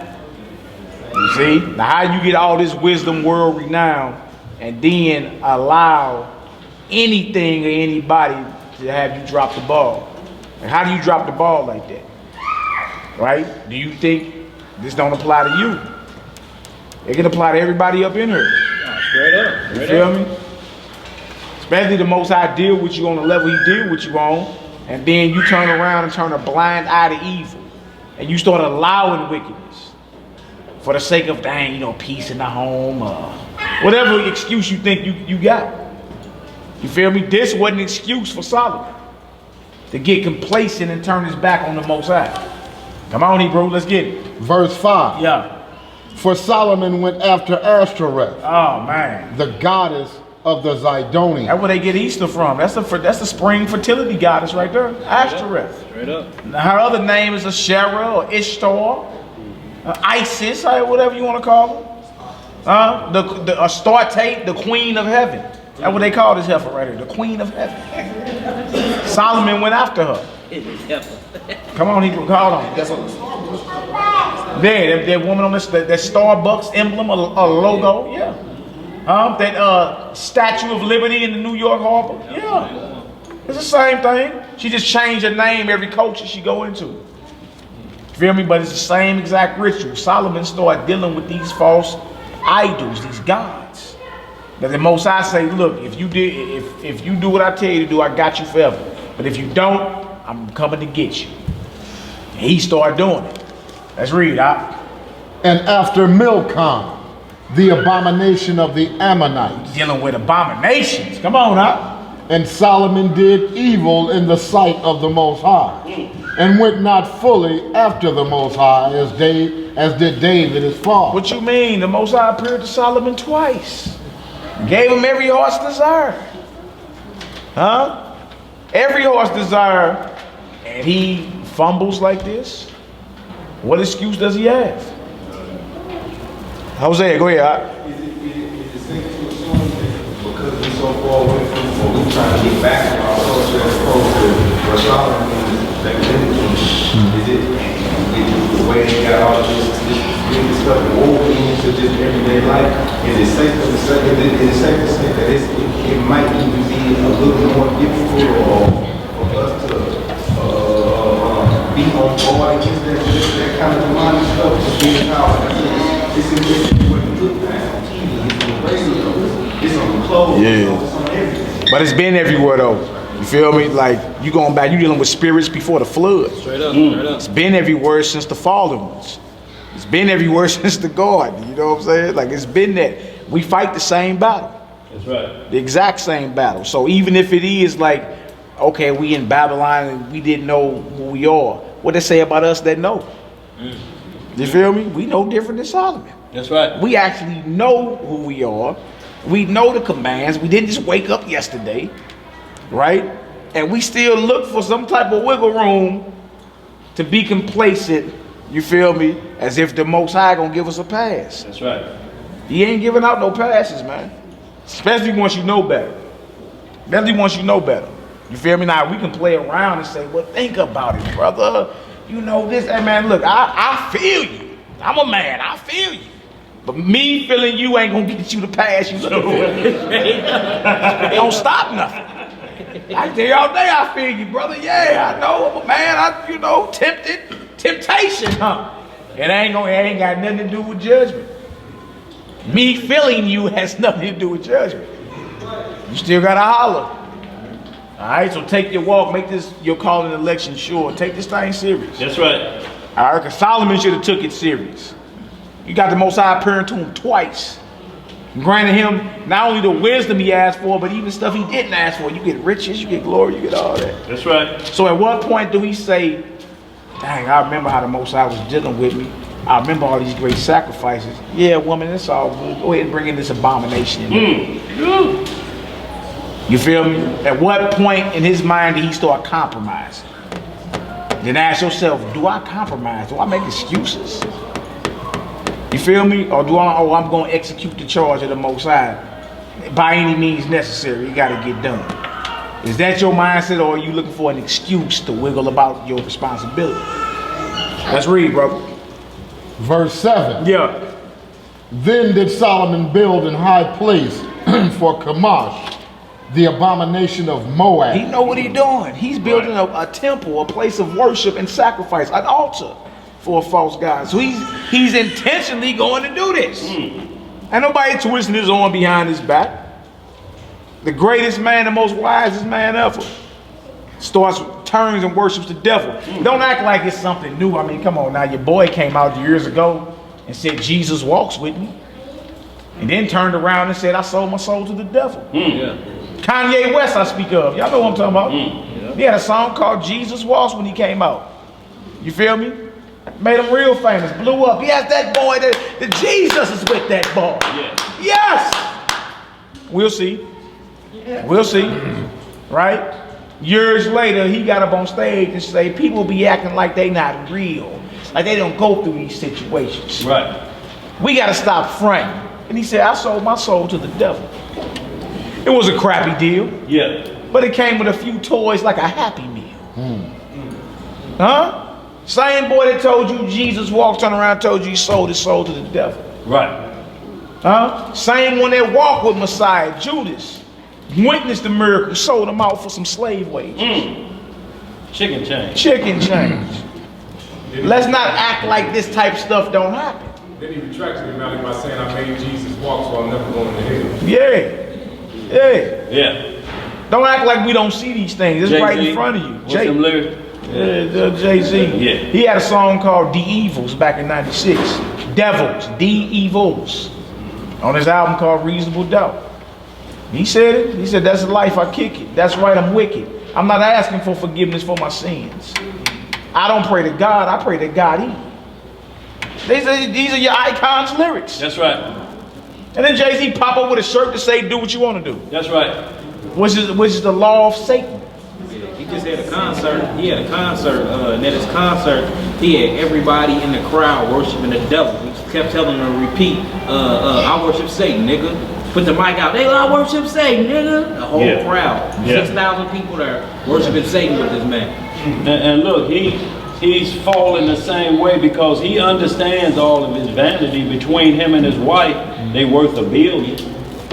So when they talk just $1 billion on the elevator when they were scrapping, it's $1 billion on the elevator, but it's all vanity because his song on the album called The Life of OJ. If y'all ain't heard it, check it out, because he'll tell you rich nigga, poor nigga, nigga. So he done heard, he say you go from here to here, but the establishment still look at you like this, so it's all vanity. So he at this point, I done sold my soul and this the best it's gonna be? This the best it's gonna be, and guess what? I'm aging and this flesh is still corrupted. Faster than I can spend the money that I have. What the song called? The Life of OJ. Life of OJ. And he got a video out there, it's like a coon emblem, that little monkey head on it, and it's walking through, you know, talking about, you know how they had a little watermelon deal, man, you know, when they mocking that, and he's showing them moving from different places of wealth and power, but the establishment still say, you ain't never got enough money, cause We gonna read make down to what you're 13. trying to get your fame off of. We don't deal with paper, we deal with power. We rule countries. We deal with gold. And we got all of the gold on planet Earth on lock.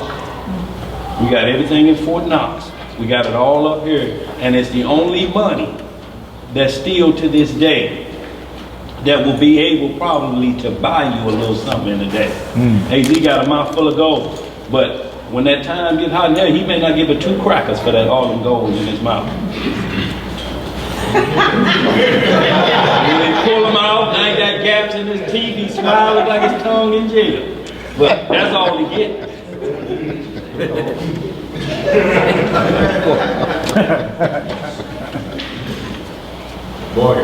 Come on, Hebrew, let's get her done. In the book of 1 Kings, chapter 11, verse 7. Then did Solomon build an high place for Chemosh, the abomination of Moab, in the hill that is before Jerusalem, and for Molech, the abomination of the children of Ammon. They still worship Molech in the music industry today. Yeah, they do. Bohemian Grove, y'all look all that stuff up. They still worshiping Molech. Molech is an ancient god that still gets worshipped by the elite to this very day. Huh? It's not a game. Bohemian Grove, look it up. They worshiping Molech. You dig? Solomon building altars and high places to all these gods willingly. Huh? You talking about blaspheming the Holy Spirit, boy. Huh? You willingly are going against the Most High at this point. You know what you're doing. Now, what make you say, man, to hell with it, man? I'm going for broke. Knowing that the Most High appeared to you twice, knowing he gave you the warning. That's what we don't want to arrive at. You don't ever want to get to the point to where you lose your shame. That's right. You like, man, later for I'm going Say for that broke. again, lose your what? Lose your shame. See, when you lose your shame, you refuse to repent at that point. Because you don't care who see you at this point. You're known as the flyest guy in the hood. Now you're standing out on Kings Highway and Natural Bridge, old clothes, bummy clothes, wore out, and it's not to help feed you, get your own. You're saying, I need y'all to put in this cup so I can feed my habit. That's how far it'll slide. And then we shame more than they are. You say, man, is that cool, Roo?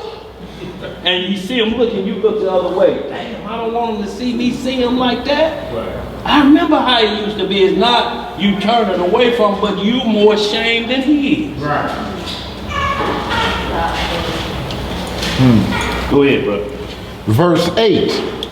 And likewise did he for all his strange wives, which burnt incense and sacrificed unto their God. You realize well, if each wife got a different god, that's over 700 different altars to different gods that he got to erect in the land of the Most High, in Israel. This was a direct hit from Satan. That's right. And at some point, Solomon just said, look, I give up. I give up. I'm going for broke.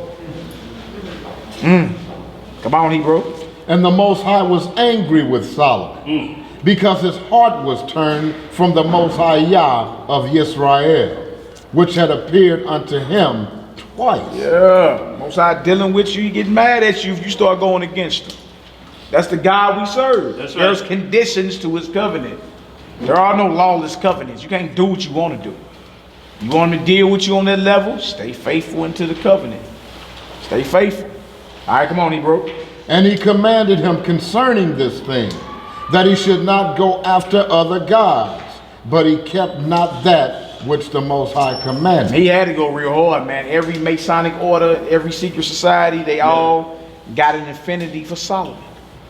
Everybody, man. Every secret society you bring into play, the Masons will bring them up. You feel me? Even though they're doing rituals to the dark side, That's right. Solomon gets blamed for it.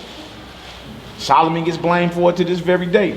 Keys of Solomon. Look, got David being blamed for what he created, the star. The hexagram. The hexagram. Yeah. David didn't have nothing to do with that. Solomon introducing black magic and witchcraft into the nation.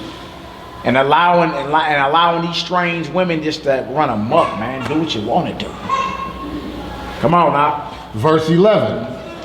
Wherefore the Most High said unto Solomon, for as much as this is done of thee, and thou hast not kept my covenant and my statutes, which I have commanded thee, I will surely rend the kingdom from thee, and will give it to thy servant. So ain't no one saved, always saved.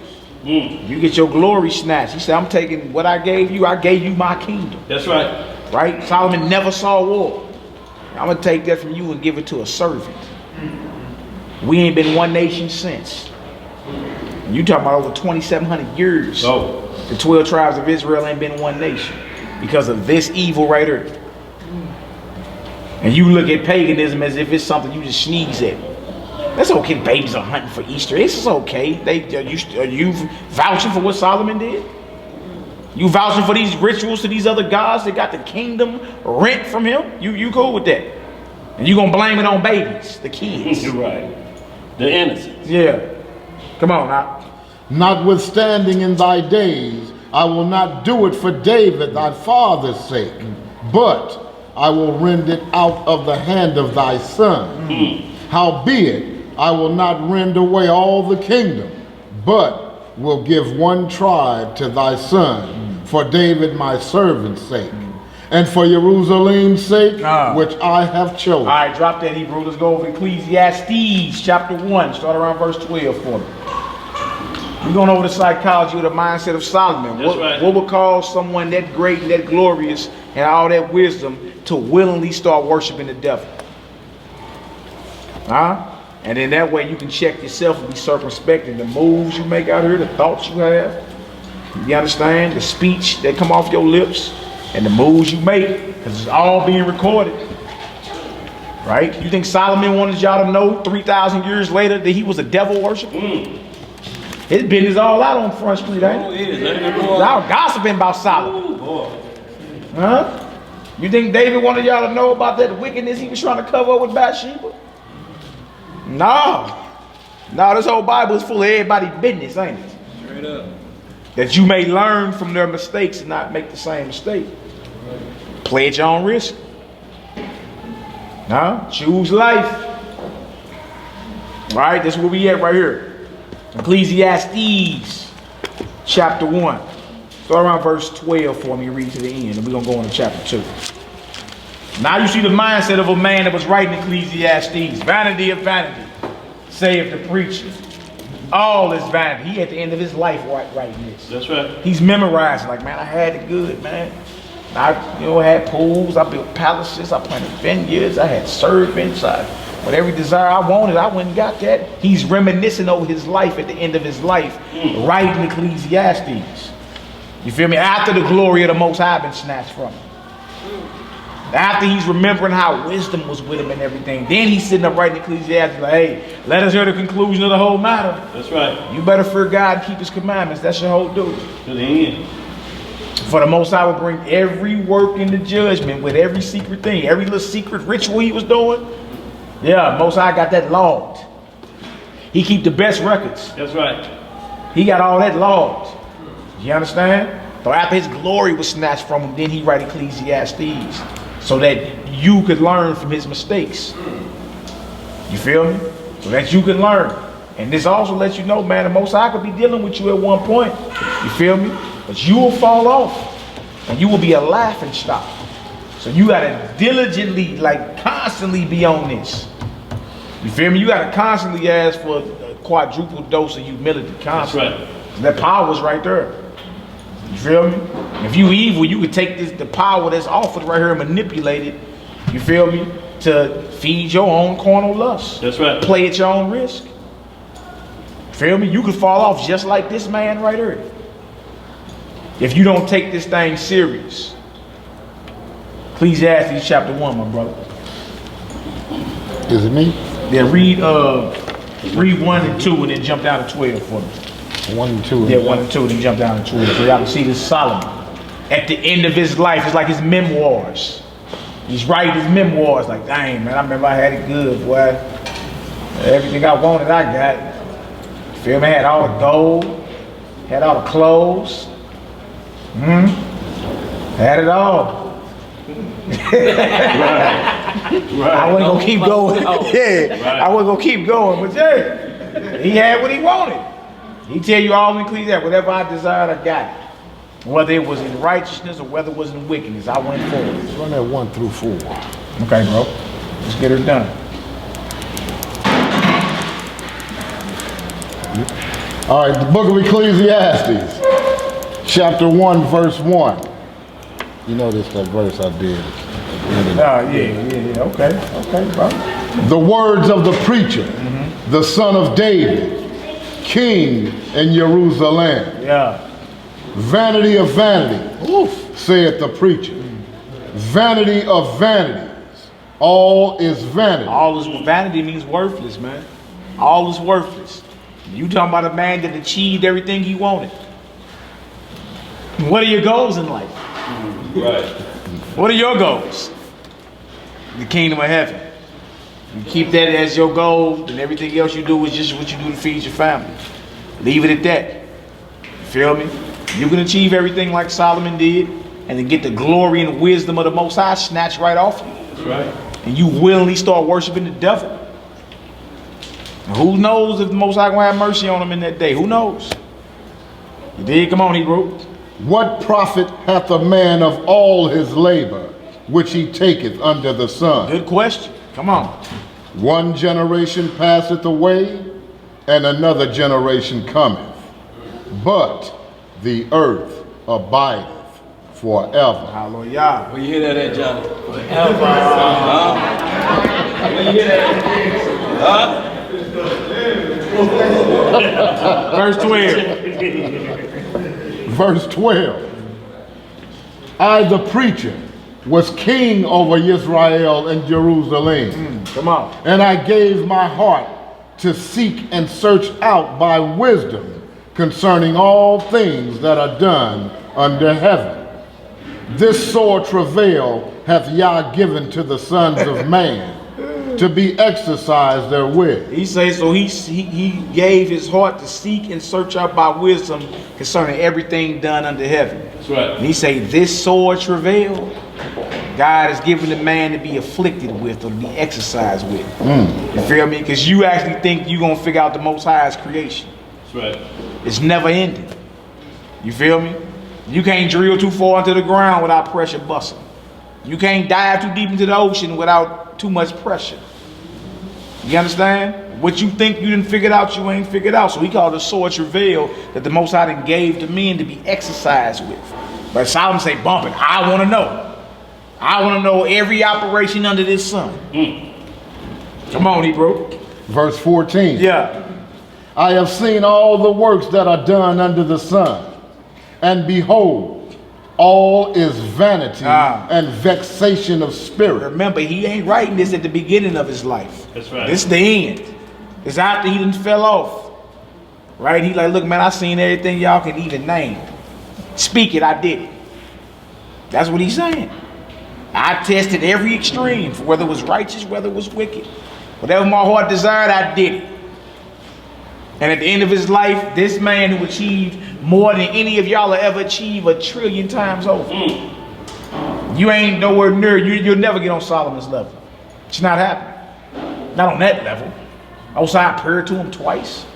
Gave him wisdom, gave him a kingdom. You ain't nobody here runs a kingdom. You don't have a kingdom to run. You don't have the gold still being regulated on the stock market to this very day. Solomon's gold, his treasures are still world renowned. To this day. Everything you think you desire and want, he did. And at the end of his life, he like, man, look, all that vanity and vexation of spirit, I wasted my time. That's right. That's what happened. Come on, Hebrew. That which is crooked cannot be made straight, and that which is wanting cannot be numbered. Flat out.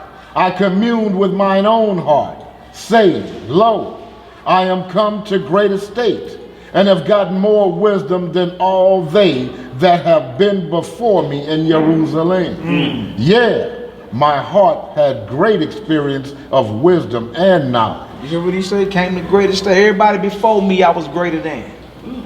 I had it all. Come on, now. And I gave my heart to know wisdom, and to know madness and folly. Oh, hold on. That's two extremes there. I gave my heart to know wisdom, and madness and folly. Folly is foolishness.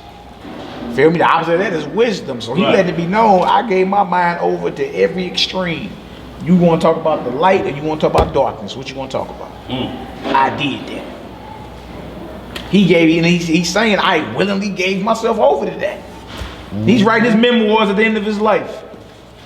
He didn't say study, he said Gave himself over to it. Yeah. Come on, Hebrew.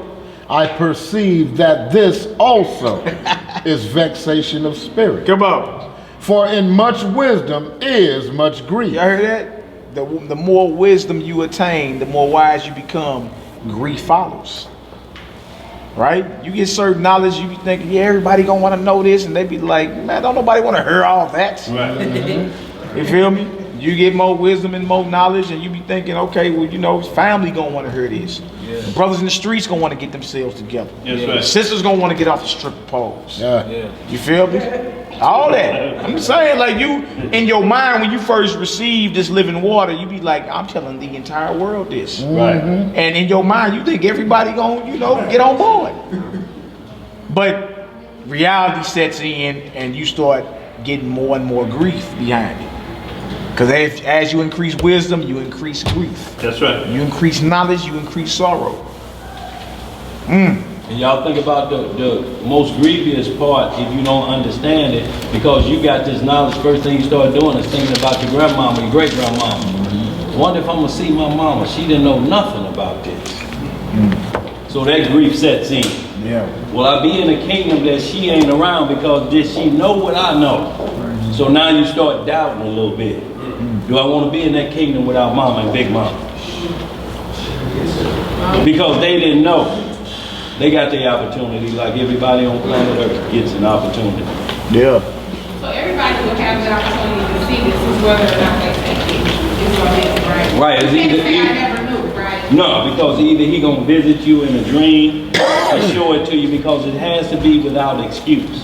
You can't stand at Judgment Day and say, Lord, I just don't know how you don't know. I never knew this. You put me in slavery, so you know you took all of the writings, and then he'll say, well, let's get in on your thought process here. After a hard day of picking cotton, do you remember me visiting you and gonna tell you something so vivid? Do y'all understand why older people, when they get closer to death, can remember things when they was 5 and 6 years old more than they can remember yesterday? It's a flashback of your whole life. So you got to recall back when you was visited, because you're heading to judgment. So it's going to be without excuse. He says, I'm going to make you recall the thoughts of your imagination. So before you put your hand to go do that dirt, he going to show you how you was calculating. Then I'm going to go over here. Then I'm going to stop by over here. All that's in play, and he's going to show you yourself thinking. That's Judgment time. That's ugly. So furthermore, question she was asked, this is basically a testimony of a female friend I had recently. I just cut her off about a week ago. Her heart wasn't right. Right. And she said she was giving me testimony of the experience she went through when God called upon her. You know, she had just lost a child, her fourth child. She was in the hospital. They was taking the baby out of her, but they had to put her under on some LSD type of medicine where her mind, her third eye was all the way open. Right. And she said in that sleep, the Lord came to her and gave her all the knowledge of her past, of her ancestors. You are a member of the Israelites, you are a Hebrew Israelite. And she said she came out of it screaming these things and gave a message of the Lord to a nurse that was standing right there. She don't remember the message, you know what I'm saying? But the lady ran out crying, you know what I'm saying? But and then I turned around and after asked her what's her belief in the Lord. And she had the nerve to come out of her mouth and say, we guys, because man created beholders of life, and we put it in them to nurture that we are God. So I had to cut her off. Because I couldn't explain to her that we not. So you see, she had somebody masquerading as an angel of light that came to her in that dream. It may not be. It may have been the Lord coming to tell her this is the truth, but she decided to turn away from it, you know, even after. Because that's why I asked, like, what's your belief in the Lord? If you say God came to you and called out to you, what's your belief in the Lord? And she had to learn to say, I'm a God. Well, see, the Lord never tempted with evil, so you asked her conclusion of the matter. So she didn't have, her conclusion wasn't that he reigns supreme, the woman is man, because you still got the 1 Corinthians 11, who did the woman come from? Right. So she can't reign supreme over where her beginning started. Right. You know, so in one thing, she done leapfrogged the whole hierarchy in 1 Corinthians 11. She's leapfrogged her head, then leapfrogged the Messiah, and now she's leapfrogged the Father because she said women are gods. Only in the sense of Psalm 82, but you're going to die like men and women. You reproduce life, but you're going to die. If that wasn't the case, all these funeral homes would be out of business. Yeah. So you have to examine what's coming out of her mouth. But he came to the Messiah in Matthew 4 and asked him all the same questions. Your father said this, he gave me this. If you worship me, I'll give you all the kingdoms of the world. Show them America. I'll give you that too, in its glory. Right. I'll give you that too if you bow down. He's like, you got to be kidding me. You know about the kingdom that's coming that I'm supposed to rule. You already know that. That's what we were scrapping up about in heaven. What are you talking about? But he thought because he was in flesh like he would fold. That's why he say, you hungry. Make these stones bread so you can eat. The Messiah answered back, man should not live by what? Bread alone. But by what? Every word. What the devil do then? After 3 temptations, he burned out. He like, man, can't get it. He's still up to himself, even in the flesh. So you have to pinpoint on what her dream was about to ask her. First thing, did you go and pray what the vision meant before you came up with I'm God? Because if you didn't, that was an angel masquerading as an angel of light. So Satan come in your dream. Yeah. That's what's called nightmares. The Most High don't tempt you with evil to have you so scared you kick the covers up on the ceiling fan trying to wake up. So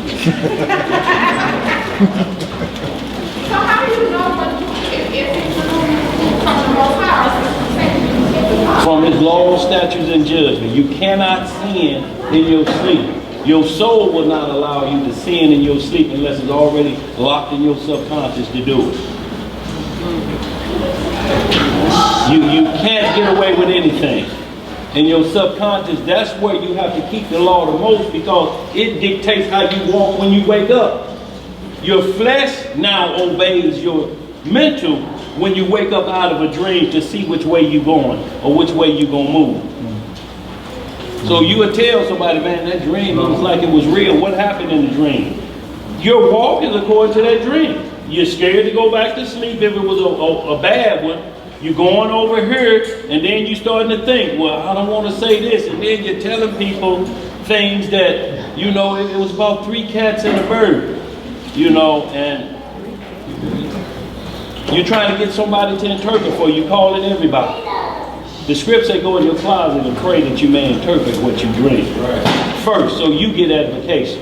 Hell, I can tell you it mean anything. Uh-oh, 3 cats and a bird. Dang. Last time a person dreamed this, man, when he came out of that fish and chicken plate. 3 shots to the head, man. Don't go to the fish and chicken plate. So you passing that up every day. Anybody can make anything if you don't understand the rules, even when you're asleep. That's why Deuteronomy 23:10 is in there. If a man have a nocturnal emission while he's asleep, he has to do exactly like Leviticus 15. Say he has to get up and wash himself. You don't know what he's thinking, but what he is thinking is supernatural because it went off, laying flat on his back. You couldn't do that awake if they gave you $1 million. $1 million right here on the bed. Make it go. Like you did in your dream last night. Make it go. You be ain't happening. Lord help. No, ain't gonna help you. But you can go back, you can go to sleep laying flat on your back, no friction, and wake up underwear as soggy as egg. How does that happen? So you have to understand what he's saying with this. This is what Satan want to get control of first, because he can have you doing supernatural evil. That's his whole job. That's what he's up to. That's why he always comes after you get wisdom and you've been made it through a bad part. Right after the Red Sea, he show up to test you and see if you're going to play God for cheap. Or like, what does God have for me lately? Like throwing up in the toilet. And they rubbing your back. I swear, Lord, if you spare me this time, I swear I ain't gonna never drink again. The phone ring. You wipe them pumping up. Hello. You better get over here, boy. It's free Hennessy. I'm on my way. That quick. Then forgot about what you just said. I'll never drink again. Free hen, all you can drink. Now you're going back to being the same position you was in. Go ahead, man. Excellent analogy, my brother. Somebody else, I think brother had his hand up. Yeah, I just wanted to, she asked a question, how do you know? I just wanted to piggyback off of what she was saying, and then add to what you were saying as well. You have to keep it in the ramification of the word. Absolutely. Of his word. Right. That's how you know.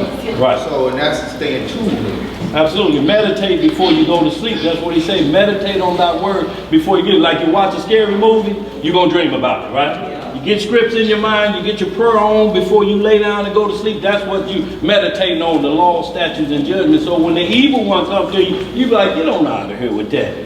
You know I just got through reading them songs. The last thing on your mind. But see, the last thing on our mind is a lot of wickedness. And we practice it when we wake up. And while you sleep. And while you sleep. You perfected while you sleep, what? Yeah. See, the devil gonna try law breaking in your sleep because that's when you're most vulnerable, y'all. That's when this is working and everything else is solid. You can be tough and throw these up in the flesh. But when it's spiritual warfare, you be running down them steps like Willie and Ghost when he wrote Boo on the Mirror. And he was a killer. Yeah, he sure was. Go ahead, bro. To that supernatural kind. Yeah. All right, reading Ecclesiastes chapter 2. We got a few more of these. We're going to get up out of here. We're just going over the mindset of Solomon. How the Most High can deal with you in glory, wisdom, riches. And then you can go from that to willingly going against the Most High and serving the devil. If you don't make your calling and your election sure. If you don't give diligence to make your calling and election sure. Solomon is a great example of someone the Most High was dealing with, gave him a kingdom, gave him salvation, right? He willingly started worshiping the devil. Willingly went to the dark side. You feel me? There is no excuse. Let's read Hebrews chapter 2. I said in mine heart, go to now. I will prove thee with mirth. Therefore enjoy pleasure. And behold, this also is vanity. Mirth. You know what mirth is. You feel me? Feasting, enjoying yourself. Let me go ahead and experience every pleasure that I want. He said, dang, that also was vanity. I did what I wanted to do. Go ahead, Hebrew. I said of laughter, it is mad. And of mirth, what doeth it? Yeah. I sought in mine heart to give myself unto wine, yet acquainting my heart with wisdom, and to lay hold on folly. And to lay hold on what? On folly. On folly. He dealing with wisdom and he dealing with foolishness. Huh? Let's read, brother. Till I might see what was that good for the sons of men, which they should do under the heaven all the days of their life. All the days of what? Hey. Y'all hold it down back there in that corner. Or separate one of them. Verse 4. I made me great works. I builded me houses. I planted me vineyards. You feel me? Everything you desire to build, he was building. Everything you desire to do. You feel me? Most of us ain't even going to buy a piece of land and build a house in our lifetime. This man did everything he desired. I want to build, time to build. I want to plant me an orchard and a vineyard, let's do it. I want to drink the best wine, let me drink it. I want to be foolish tonight, I'm going to be foolish. Come on, Hebrew. I made me gardens and orchards. I planted trees in them, all of kind of fruits, of all kind of fruits. I made me pools of water. I got a swimming pool in your backyard. Solomon had pools thousands of years ago. Huh? Come on, Hebrew. To water therewith the wood that bringeth forth trees. I got me servants and maids, and had servants born in my house. Also I had great possessions of great and small cattle above all that were in Jerusalem before me.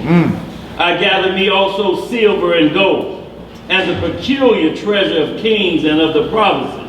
I got me men singers and women singers, and the delights of the sons of men, as musical instruments, and that of all sorts. So I was great, and increased more than they all that were before me in Jerusalem. Also my wisdom remained with me. He said, I was great. He's speaking in past tense. He's at the end of his life reminiscing. That's right. Everything I wanted, I got. Everything I desired, I attained it. I was greater than anybody ever set in Jerusalem ever. Come on, Hebrew. And whatsoever mine eyes desire, I kept not from them. Y'all heard that? Boy, that's scary. Some of y'all got some wicked desires. That's scary, boy. You can assume a whole lot behind that statement. Whatever my heart desired, my eyes desired, I didn't keep back from it. I fed that carnal lust. And who knows what all that implies? I don't even want to get to assuming. That's right. It is some wicked desires out here. All right, come on, Hebrew. I withheld not my heart from any joy. For my heart rejoiced in all my labor. And this was my portion of all my labor. Come on. Then I looked on all the works that my hands had wrought, and on the labor that I had labored to do. And behold, all was vanity and vexation of the spirit.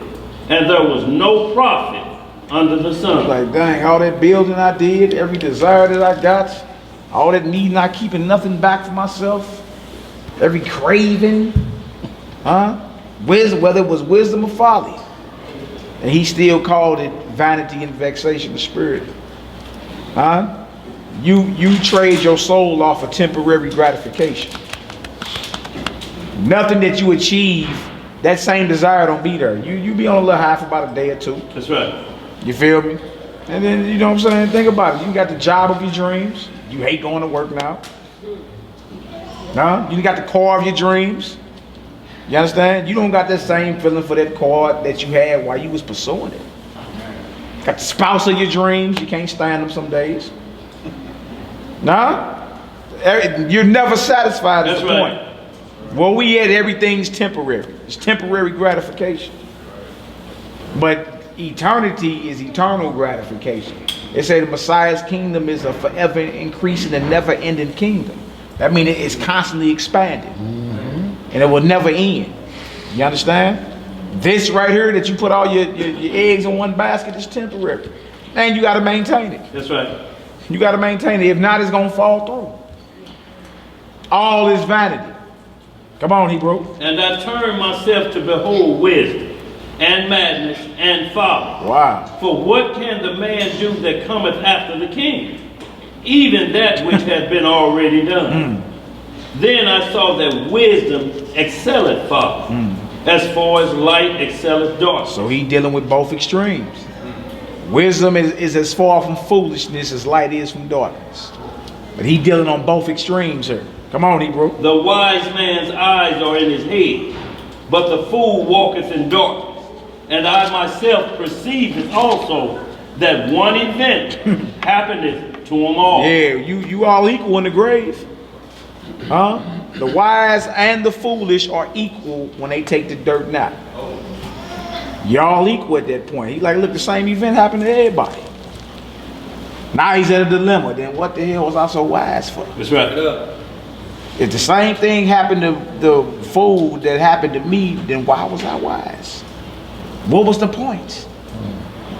Come on, Hebrew. Then said I in my heart, as it happened to the fool, so it happened even unto me, even to me. Yeah. And why was I then more wise? Then I said in my heart that this is also vanity. Yeah, he's being conflicted on the inside. It's almost like Paul in Romans 7. The good that I would do, I don't do. That's right. What I ain't supposed to do, I'm doing. He's conflicted at this point. He's like, man, what am I supposed to do here? If the same thing happened to the wise that happened to the fool, what am I being wise for? What's the point? And at the end of it, he reveals his hand. Fear God and keep his commandments. That's your whole duty. You understand? But if you're doing everything, fulfilling your heart's desire, and the commandments of the Most High, or the kingdom of the Most High, ain't your goal in life, everything you doing means nothing. You can die today in that little business you running. Your children will squander that. Sure. Blow all your business contacts. Huh? Leave all the drywall screws down in the driveway. Yeah. Huh? Do all type of stuff that you wasn't doing. Like, you got a good name out here for your little business you've been running. That's right. But you die and tried your best to give your children that instruction, and within a month they're gonna blow it in Vegas. Vanity of vanities. Come on, Hebrew. For there is no remembrance of the wise more than of the fool forever. For who? Forever. Come on. Seeing that which now is in the days to come shall all be forgotten. And how dieth the wise man? As the fool. Yeah, you'll soon forget. You feel me? People die every day and you forget about it. You ain't as amped no more about Sandra Bland. Last time y'all talked about her. You ain't popping off no more about Tamir Rice. The young brother was gunned down in the park for playing with a toy gun. Feel me? When you cut off, your memory is soon forgotten. That's right. Your loved ones may hold on to it for a little minute or whatever, but as the days go by, they're not talking about you as much no more. Oh, yeah. Your memory is quickly fading away. You see? So we like, then what I was wise for? Same thing happened to the fool, happened to the wise. That's right. Come on, Hebrew. Therefore I hated life. I would? Hated life. Come on. Because the work that is wrought under the sun is grievous unto me. For all is vanity and vexation of the Now that's spirit. powerful there for a man to achieve everything his heart desired, and at the end of his life he's saying, I hated life.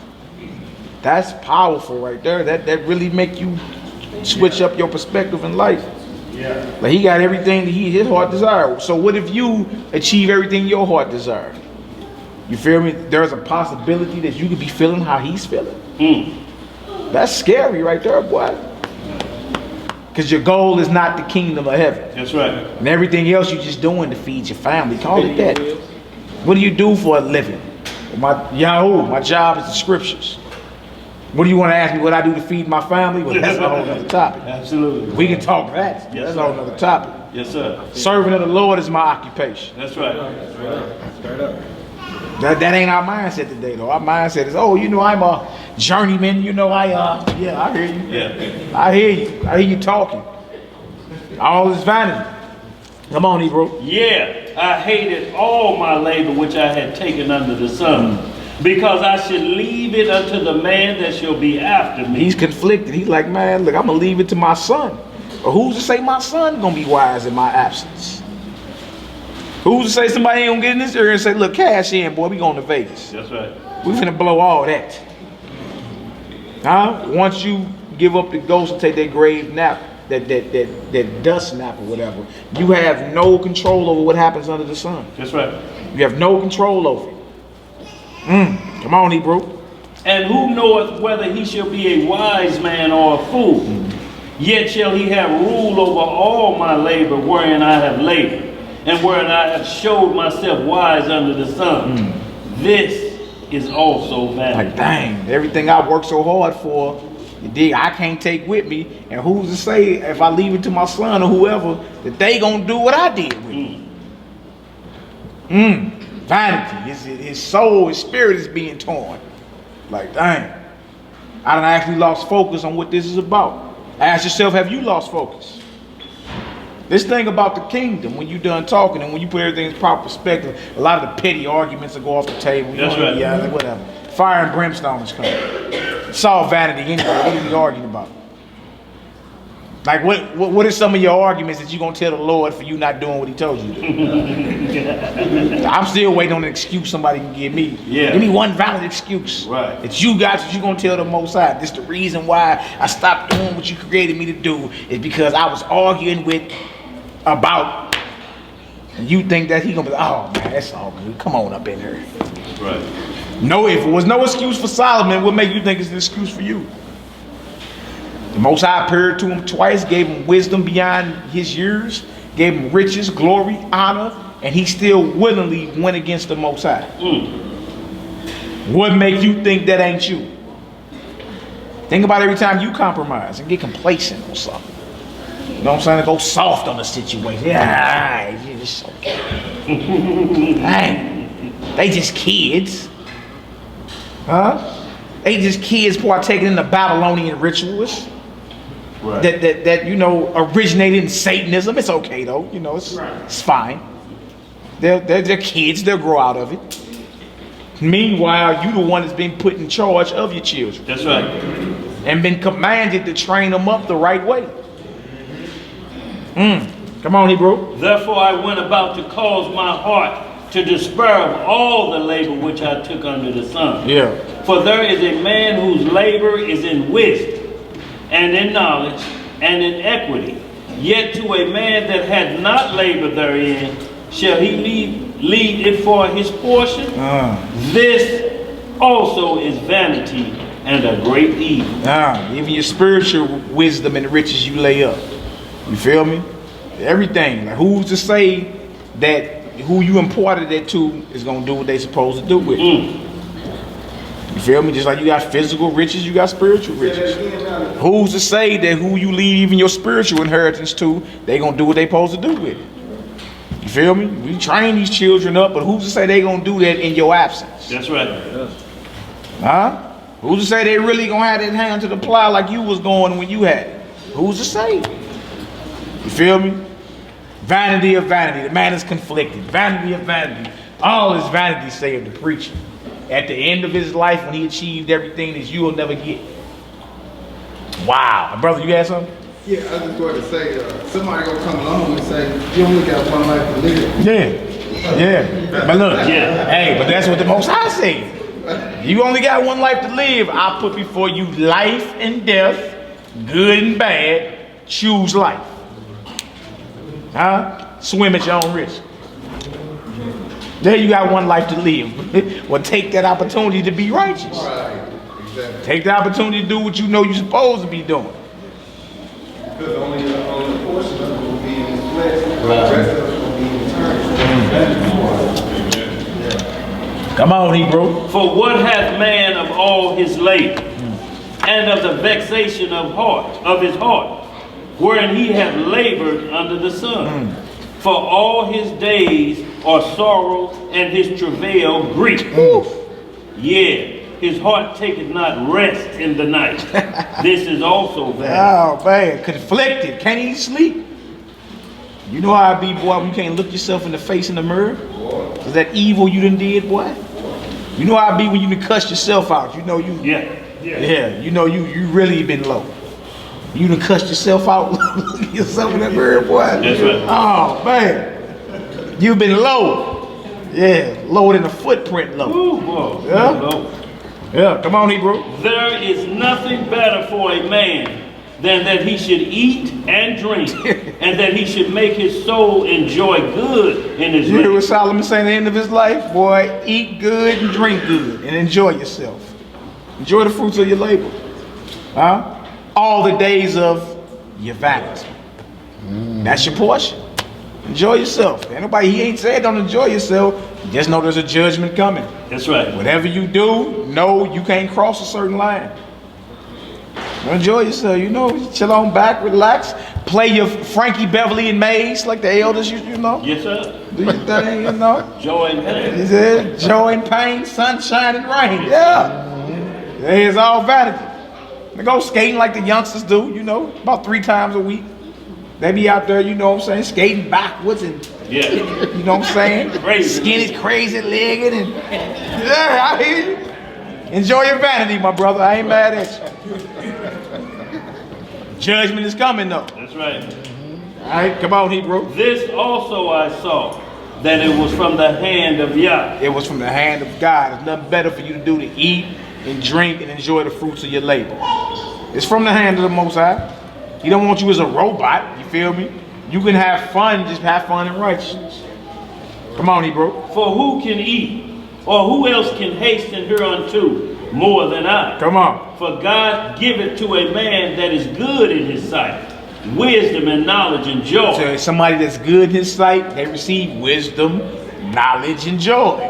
Come on, Hebrew. But to the sinner he giveth travail, to gather and to heap up, that he may give to him that is good before Yah. This also is vanity and vexation of the spirit. I got one more I want to hear before we get out of here. Chapter 9. Ecclesiastes chapter 9. Examining the mind of Solomon, the beginning of his kingship all the way down to the end right before he died. I'm glad Hosea pulled that testament of Solomon because it showed, it showed when the glory and wisdom of the Most High left him. When he started dealing with them other gods and got weak. You feel me? He got weak. And so once that happened, he started writing his memoirs. Like, look, man, I'm the preacher you talking about. I'm the son of David. That's right. I'm David's promised son. I'm the one that, you feel me, built the temple. I'm the one that had all the glory and the wisdom. Right. Everything I wanted, and I still willfully turned my back on my creator and served Hashatan.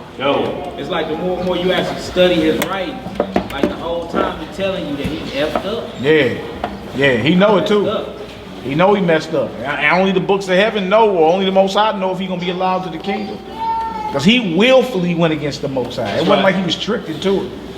You feel me? And if all 700 of them heifers, them wives of his, had 700 different gods, so y'all realize those are 700 different altars to a foreign god, a pagan god in the land of Israel.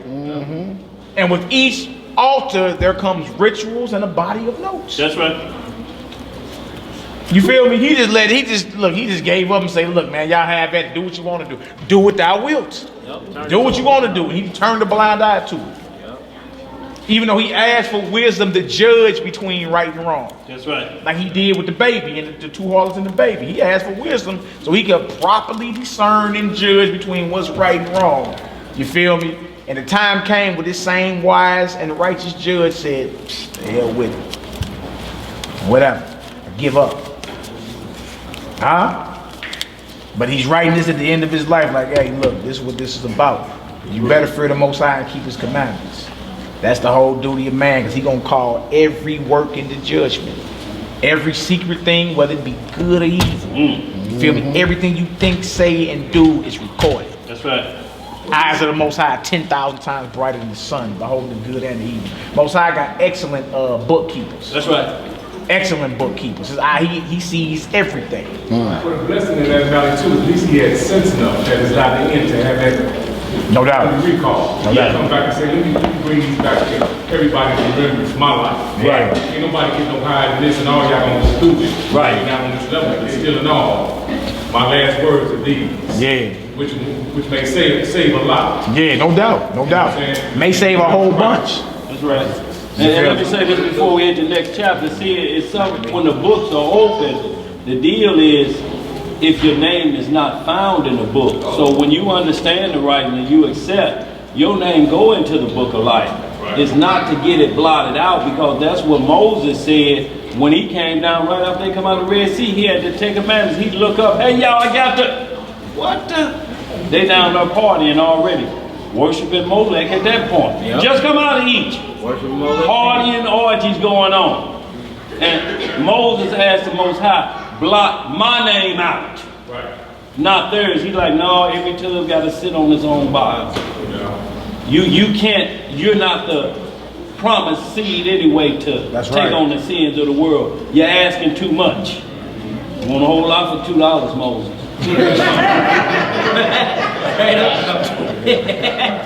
asking too much. $2. I told you. You know, so you have to understand that at the end, he's looking for your name, and when he's going like this, you show right. And you start to get to the end of the book in the last page, and he. Oh wait, that's ugly. I don't see your name here. Your name have been blotted out. It's been scratched from the record. It was in there, but it was scratched on judgment day. We're looking for it. If it ain't done, you ain't got nothing coming. Y'all know the name on the list of VIP. You go to parties. I should be on there, Earl Merriweather. Like, no, ain't no Earl, ain't no Merriweather. Can you get to man? We can't get nothing. Get to the end of the line. And when you get back up here, maybe you'll have who you're looking for, or we get the connection. But you ain't getting in. When I changed my name, Trial to Cleophas. No Cleophas either. I hear you talking. Yeah, so same in like manner, your name, we're fighting not to get our name blotted out. That's what Satan doing, because if your name blotted out, you company with him. You gonna be with him if your name ain't in that book. So that's what the war is about, y'all, to make sure we fight until the end to keep your name in the book. Real tough. You got some over here? She broke? Yeah, because like the brother was saying, a person can come through with their mentality, oh, well, I only have one life to live anyway. But the wisdom of Solomon in the Apocrypha, chapter 2, kind of speaks on, you know, I don't know how that's the wrong way of thinking that, you know, we only got one life to live, that's part of it. It's all vanity. From 1999. You're right. Yeah, the wisdom of Solomon, chapter 2, kind of expounds on why that's not the proper way of thinking. Yeah, the wisdom of Solomon. Look, he let it be known. And look, they was evil, and they was talking about being that life is short. You feel me? And our life is as a vapor. They say, how about we use our short time to be evil instead of be righteous? Yeah. You feel me? So what they thinking was right, but what wasn't right was their mindset. Right. Like if you know you got a short time, a hand breath, a nanosecond, you feel me, in this life, why don't you use to do what's right so you can be spurred in that day? That's right. But in Wisdom Solomon 2 that she brought up, they was thinking, okay, life is short, you know, hey, how about we be evil with our short time? That's right. You feel me? Let us persecute the righteous. They vex us with their righteousness and all that. You feel me? So look, being you got one shot and one bullet, they don't miss, man. That's right. You feel me? Don't miss. Make sure you handling your business out there. Where we at? Chapter 9, verse 1. Hey, that's like in 2 on Sunday church. They need a whole different set of body of notes. It's like Solomon got a whole set of body of notes. Those other guys. Absolutely. When you go to church on Sunday, they give you a whole different set of notes, body of notes. You know, the church rules and Church covenants and laws. Yeah, You know what I'm saying? yeah, that makes sense. Modern day. Yeah, because with all these gods come bodies of notes, comes idols, rituals, festivities. You feel me? Right. It's more than just a little statue you made. Like, okay, what comes along with that? You feel me? A whole way of worship, which makes it idolatry. The idol is the false god. The worship of that god is the idolatry. Like Tina Turner and what love got to do with it. Yeah, she was into a Buddhism. Ain't nobody calling on Buddha when it get real though. Nobody. All right, Ecclesiastes chapter 9, start at verse 1. We're gonna read this and get about it. Verse 1. For all this I considered in my heart, even to declare all this, that the righteous and the wise and their works are in the hand of God. No man knoweth either love or hatred by all that is before them. All things come alike to all. There is one event to the righteous and to the wicked. Y'all hear that? One event. Man. Come on, you all equal in the grave. All right, come on. To the good and to the clean, and to the unclean, and to him that sacrifices, and to him that sacrifices not. As is the good, so is the sinner, and he that sweareth, as he that feareth an oath. One event unto all, slave or master, rich or poor, bond or free. Huh? Come on, Hebrew. This is an evil among all things that are done under the sun. Yeah. That there is one event unto all. He called it an evil. You heard what he said? He said, this is an evil among all things that are done under the sun. He called it evil. There's one event unto all. Come on, Hebrew. Yeah. Also the heart of the sons of men is full of evil, and madness is in their heart while they live. And after that, they go to the dead. You see that? Come on, Hebrew. For to him that is joined to all the living there is hope. Right. For a living dog is better than a dead lion. That's powerful right there, because a lion is the king of the jungle. But if he dead, a living dog better than him. A living dog is better than the king of the jungle, because the king of the jungle is dead. There's hope to those that are still living. You have a chance to repent and get better every day. But once you cut off, it's a wrap. It's nothing that you can do. The decisive decree has come forth. That's right. There's nothing you can do about that. Come on, Hebrew. For the living know that they shall die. Yeah. But the dead know not anything. Oh. Neither have they any more a reward. For the memory of them is forgotten. The living know they got to take that dirt nap or go to that long home. The dead don't know nothing about what's going on under the sun. Once you exit this realm, you don't know nothing about little Johnny scoring 3 touchdowns. No, ain't none of that happening. Kingdom of heaven is coming to earth according to the scripture. There will be a resurrection of the dead. You see? You go to sleep. That's what happens.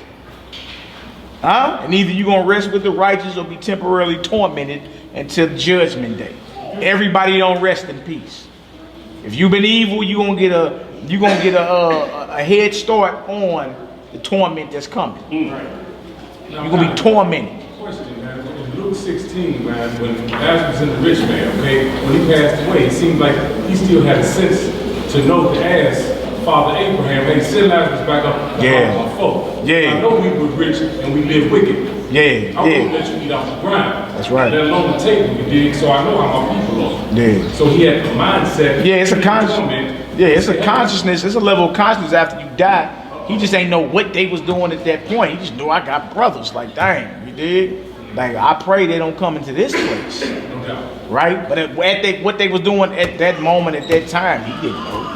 You feel me? He just was like, look, send word to my people that they don't come into this place of torment. You understand? He like, look, they got that Bible. They don't want to hear Moses and the prophets. They ain't want to hear nobody. Though they rose from the grave. You feel me? So that shows you everybody don't rest in peace. That's right. Lazarus was resting in Abraham's bosom.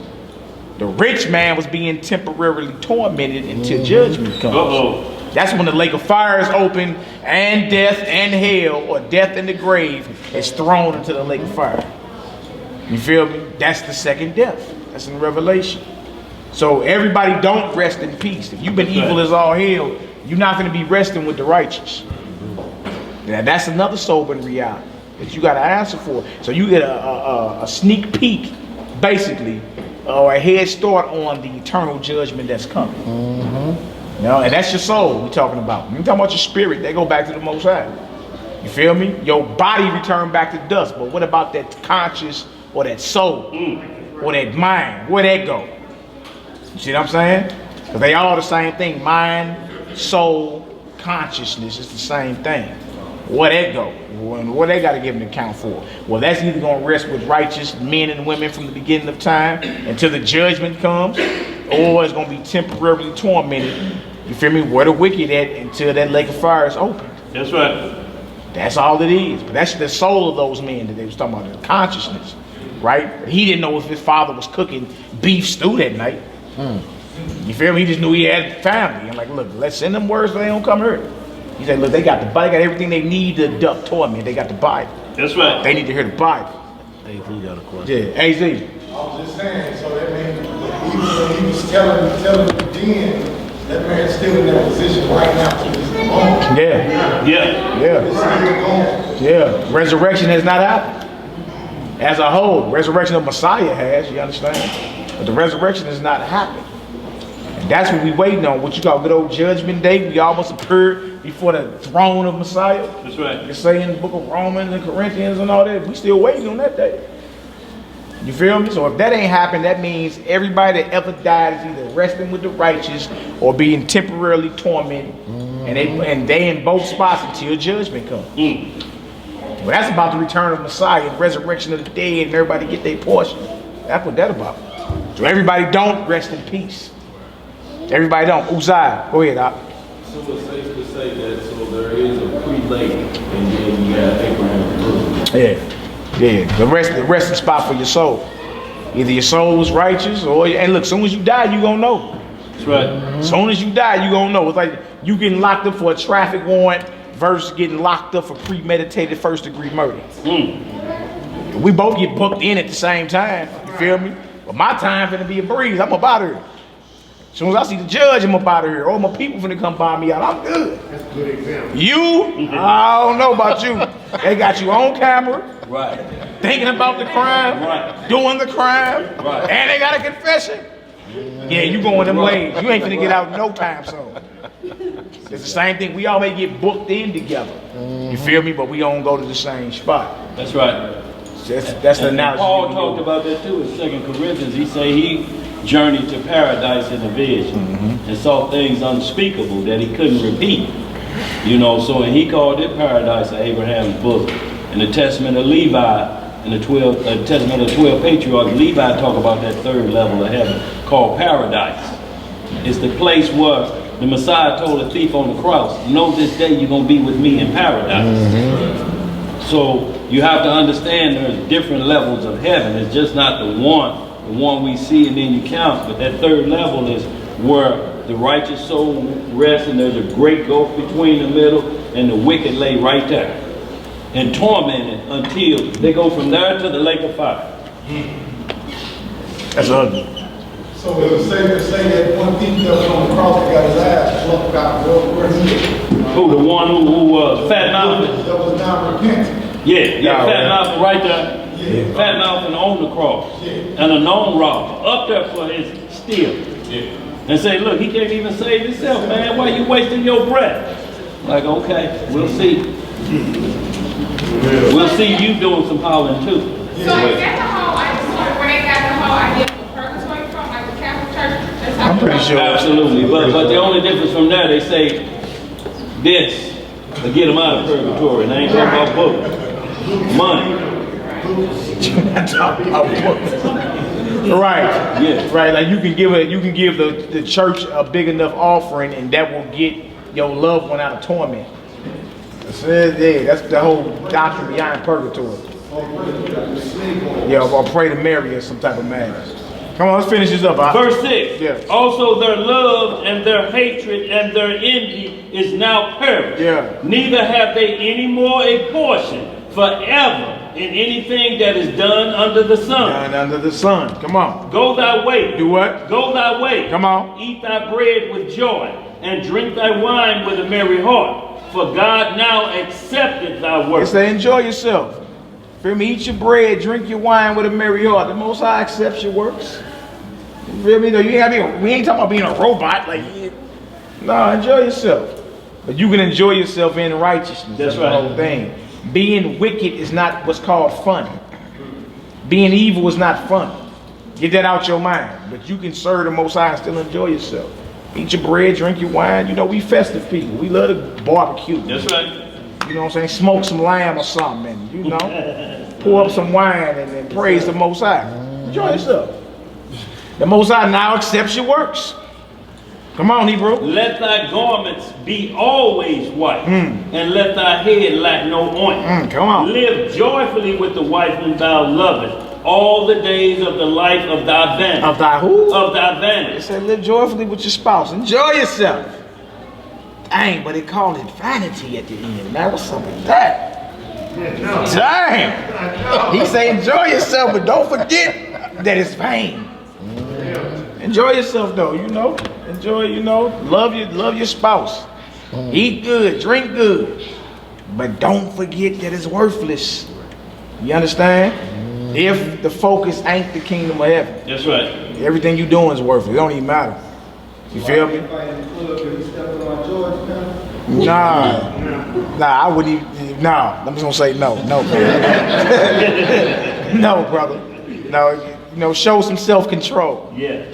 Rule your spirit, you understand? But notice it called it vanity. Vanity, that's a hard pill for a lot of us to swallow. Yes, sir.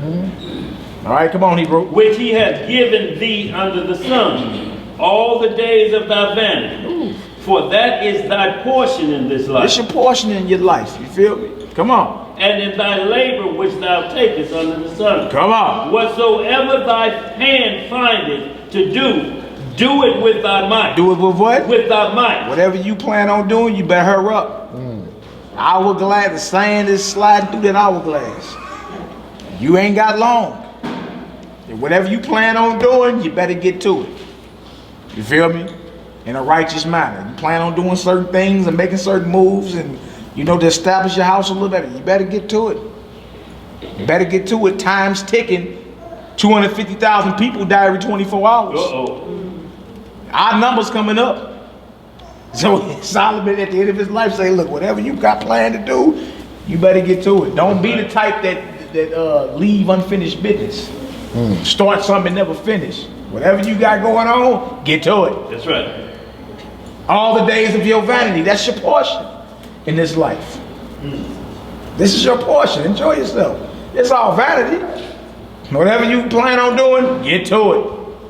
Come on, Hebrew. For there is no work, nor device, nor knowledge, nor wisdom in the grave. In where? In the grave. Come on. Whither thou goest. Ain't none of that popping in the grave. Come on, keep reading, my brother. I returned and saw under the sun that the race is not to the swift, nor the battle to the strong, neither yet bread to the wise, nor yet riches to men of understanding, nor yet favor to men of skill. But time and chance happeneth to them all. Time and chance happeneth to them all. You on the Most High's watch. Race ain't giving to everything that the world tell you is about. The fastest, the strongest, the swiftest, the wisest. You like, look, all of this is on the Most High's timepiece. Everything you doing, man's goings are of the Lord. That's right. So how can you understand your own way? Come on, Hebrew. For man also knoweth not his time. Man knoweth also what? Not his time. You don't know when that death angel coming to knock on that door, boy. You don't know when the Most High done held court over your soul and cast your chips in. You know when? Of course you don't know. Huh? Man don't know his time. Come on, huh? As the fishes that are taken in an evil net, and as the birds that are caught in the snare, so are the sons of men snared in an evil time, when it falleth suddenly upon them. Yeah, it's like the fish don't wake up that morning in the pond, there's a little guppy or whatever. You feel me? In his mind, he's gonna swim forever. You don't wake up that morning knowing, boy, I'm about to get caught and I'm about to be on somebody's plate by the goldfish. But see how the fish don't consider this could be my last swim? Right. Man wake up every day and feel he's gonna make it through the day. They gonna live well. He don't consider, even though he see death every day, he don't consider, you feel me, that this could be my last day. This could be my final test. That's right. You don't even consider it. You like a fish all of a sudden took, or a bird that's caught in a snare. Then you like, dang, there it is, huh? I spent my time arguing with the old lady over the cable bill. Bad business. You wasn't talking about nothing righteous when you got took about her? What you was talking about? Cardi B and Offset from the Migos or something. What you was talking about? Right. Come on, Hebrew. This wisdom have I seen also under the sun. Yeah. And it seemed great unto me. All right. There was a little city. There was a who? A little city. Come on. And few men within it. And a few men within this little city, right? Come on. And there came a great king against it, and besieged it, and built great bulwarks against it. Now there was found in it a poor wise man. A poor who? Wise man. He's poor, but he's wise. He ain't rich and foolish. In this same city that this king came against, there was one poor little wise man in there. You know the type of, you shun at today's, you ain't got nothing. He rides the bus, girl. Bro, maybe one of the most wisest cats in the city. You don't know. You dig? One poor little wise man. Right? Come on, Hebrew. And he by his wisdom delivered the city. Yet no man remembered that same poor man. You hear that? Talking about some vanity, huh? Vexation. But this poor wise man is the one that delivered the city from being taken by their king. Nobody remembers. Wow. Come on, Hebrew. Then said I, wisdom is better than strength. Right. Nevertheless, the poor man's wisdom is despised, and his words are not heard. Like wisdom is better than strength, but if you poor and wise, don't nobody want to hear you. He's broke, girl. His check ain't big enough. No matter what he talk about out that Bible, he broke. So, all right, so you get this situation where you ain't trying to hear it, even though he's dealing with wisdom. That's right. He dealing with the Most High. You feel me? But based off his social status, you can't hear what he's saying. That's right. We became vain as a people, man. You did. We done became vain. You can't. Since when you can't hear wisdom? Come on, Hebrew. The words of wise men are heard in quiet more than the cry of him that ruleth among fools. Woo! Wisdom is better than weapons of war. Wisdom is what? Better than weapons of war. But one sinner destroyed much good. Man, there's plenty more, y'all. We're going to end it right there. We just examining the mindset of Solomon. Yeah. His rise, why he was ruling, and then even his fall. And when he writing his memoirs, he let it be known, hey, fear the Most High, keep his commandments. That's your own duty. May have saved us. Dang, don't be the one that the Most High deal with, and then you willingly turn your back and start serving Hashatan. Willingly. Give up and stop policing situations and all that. That's your job, especially as a man. Yeah. Your job is to police who, what, where, when, how, why, no, That's your job. Right. That's your job. Adam was supposed to do that in the garden. That's right. Police the situation. Who, what, not, that's a who, not, no. We not doing that.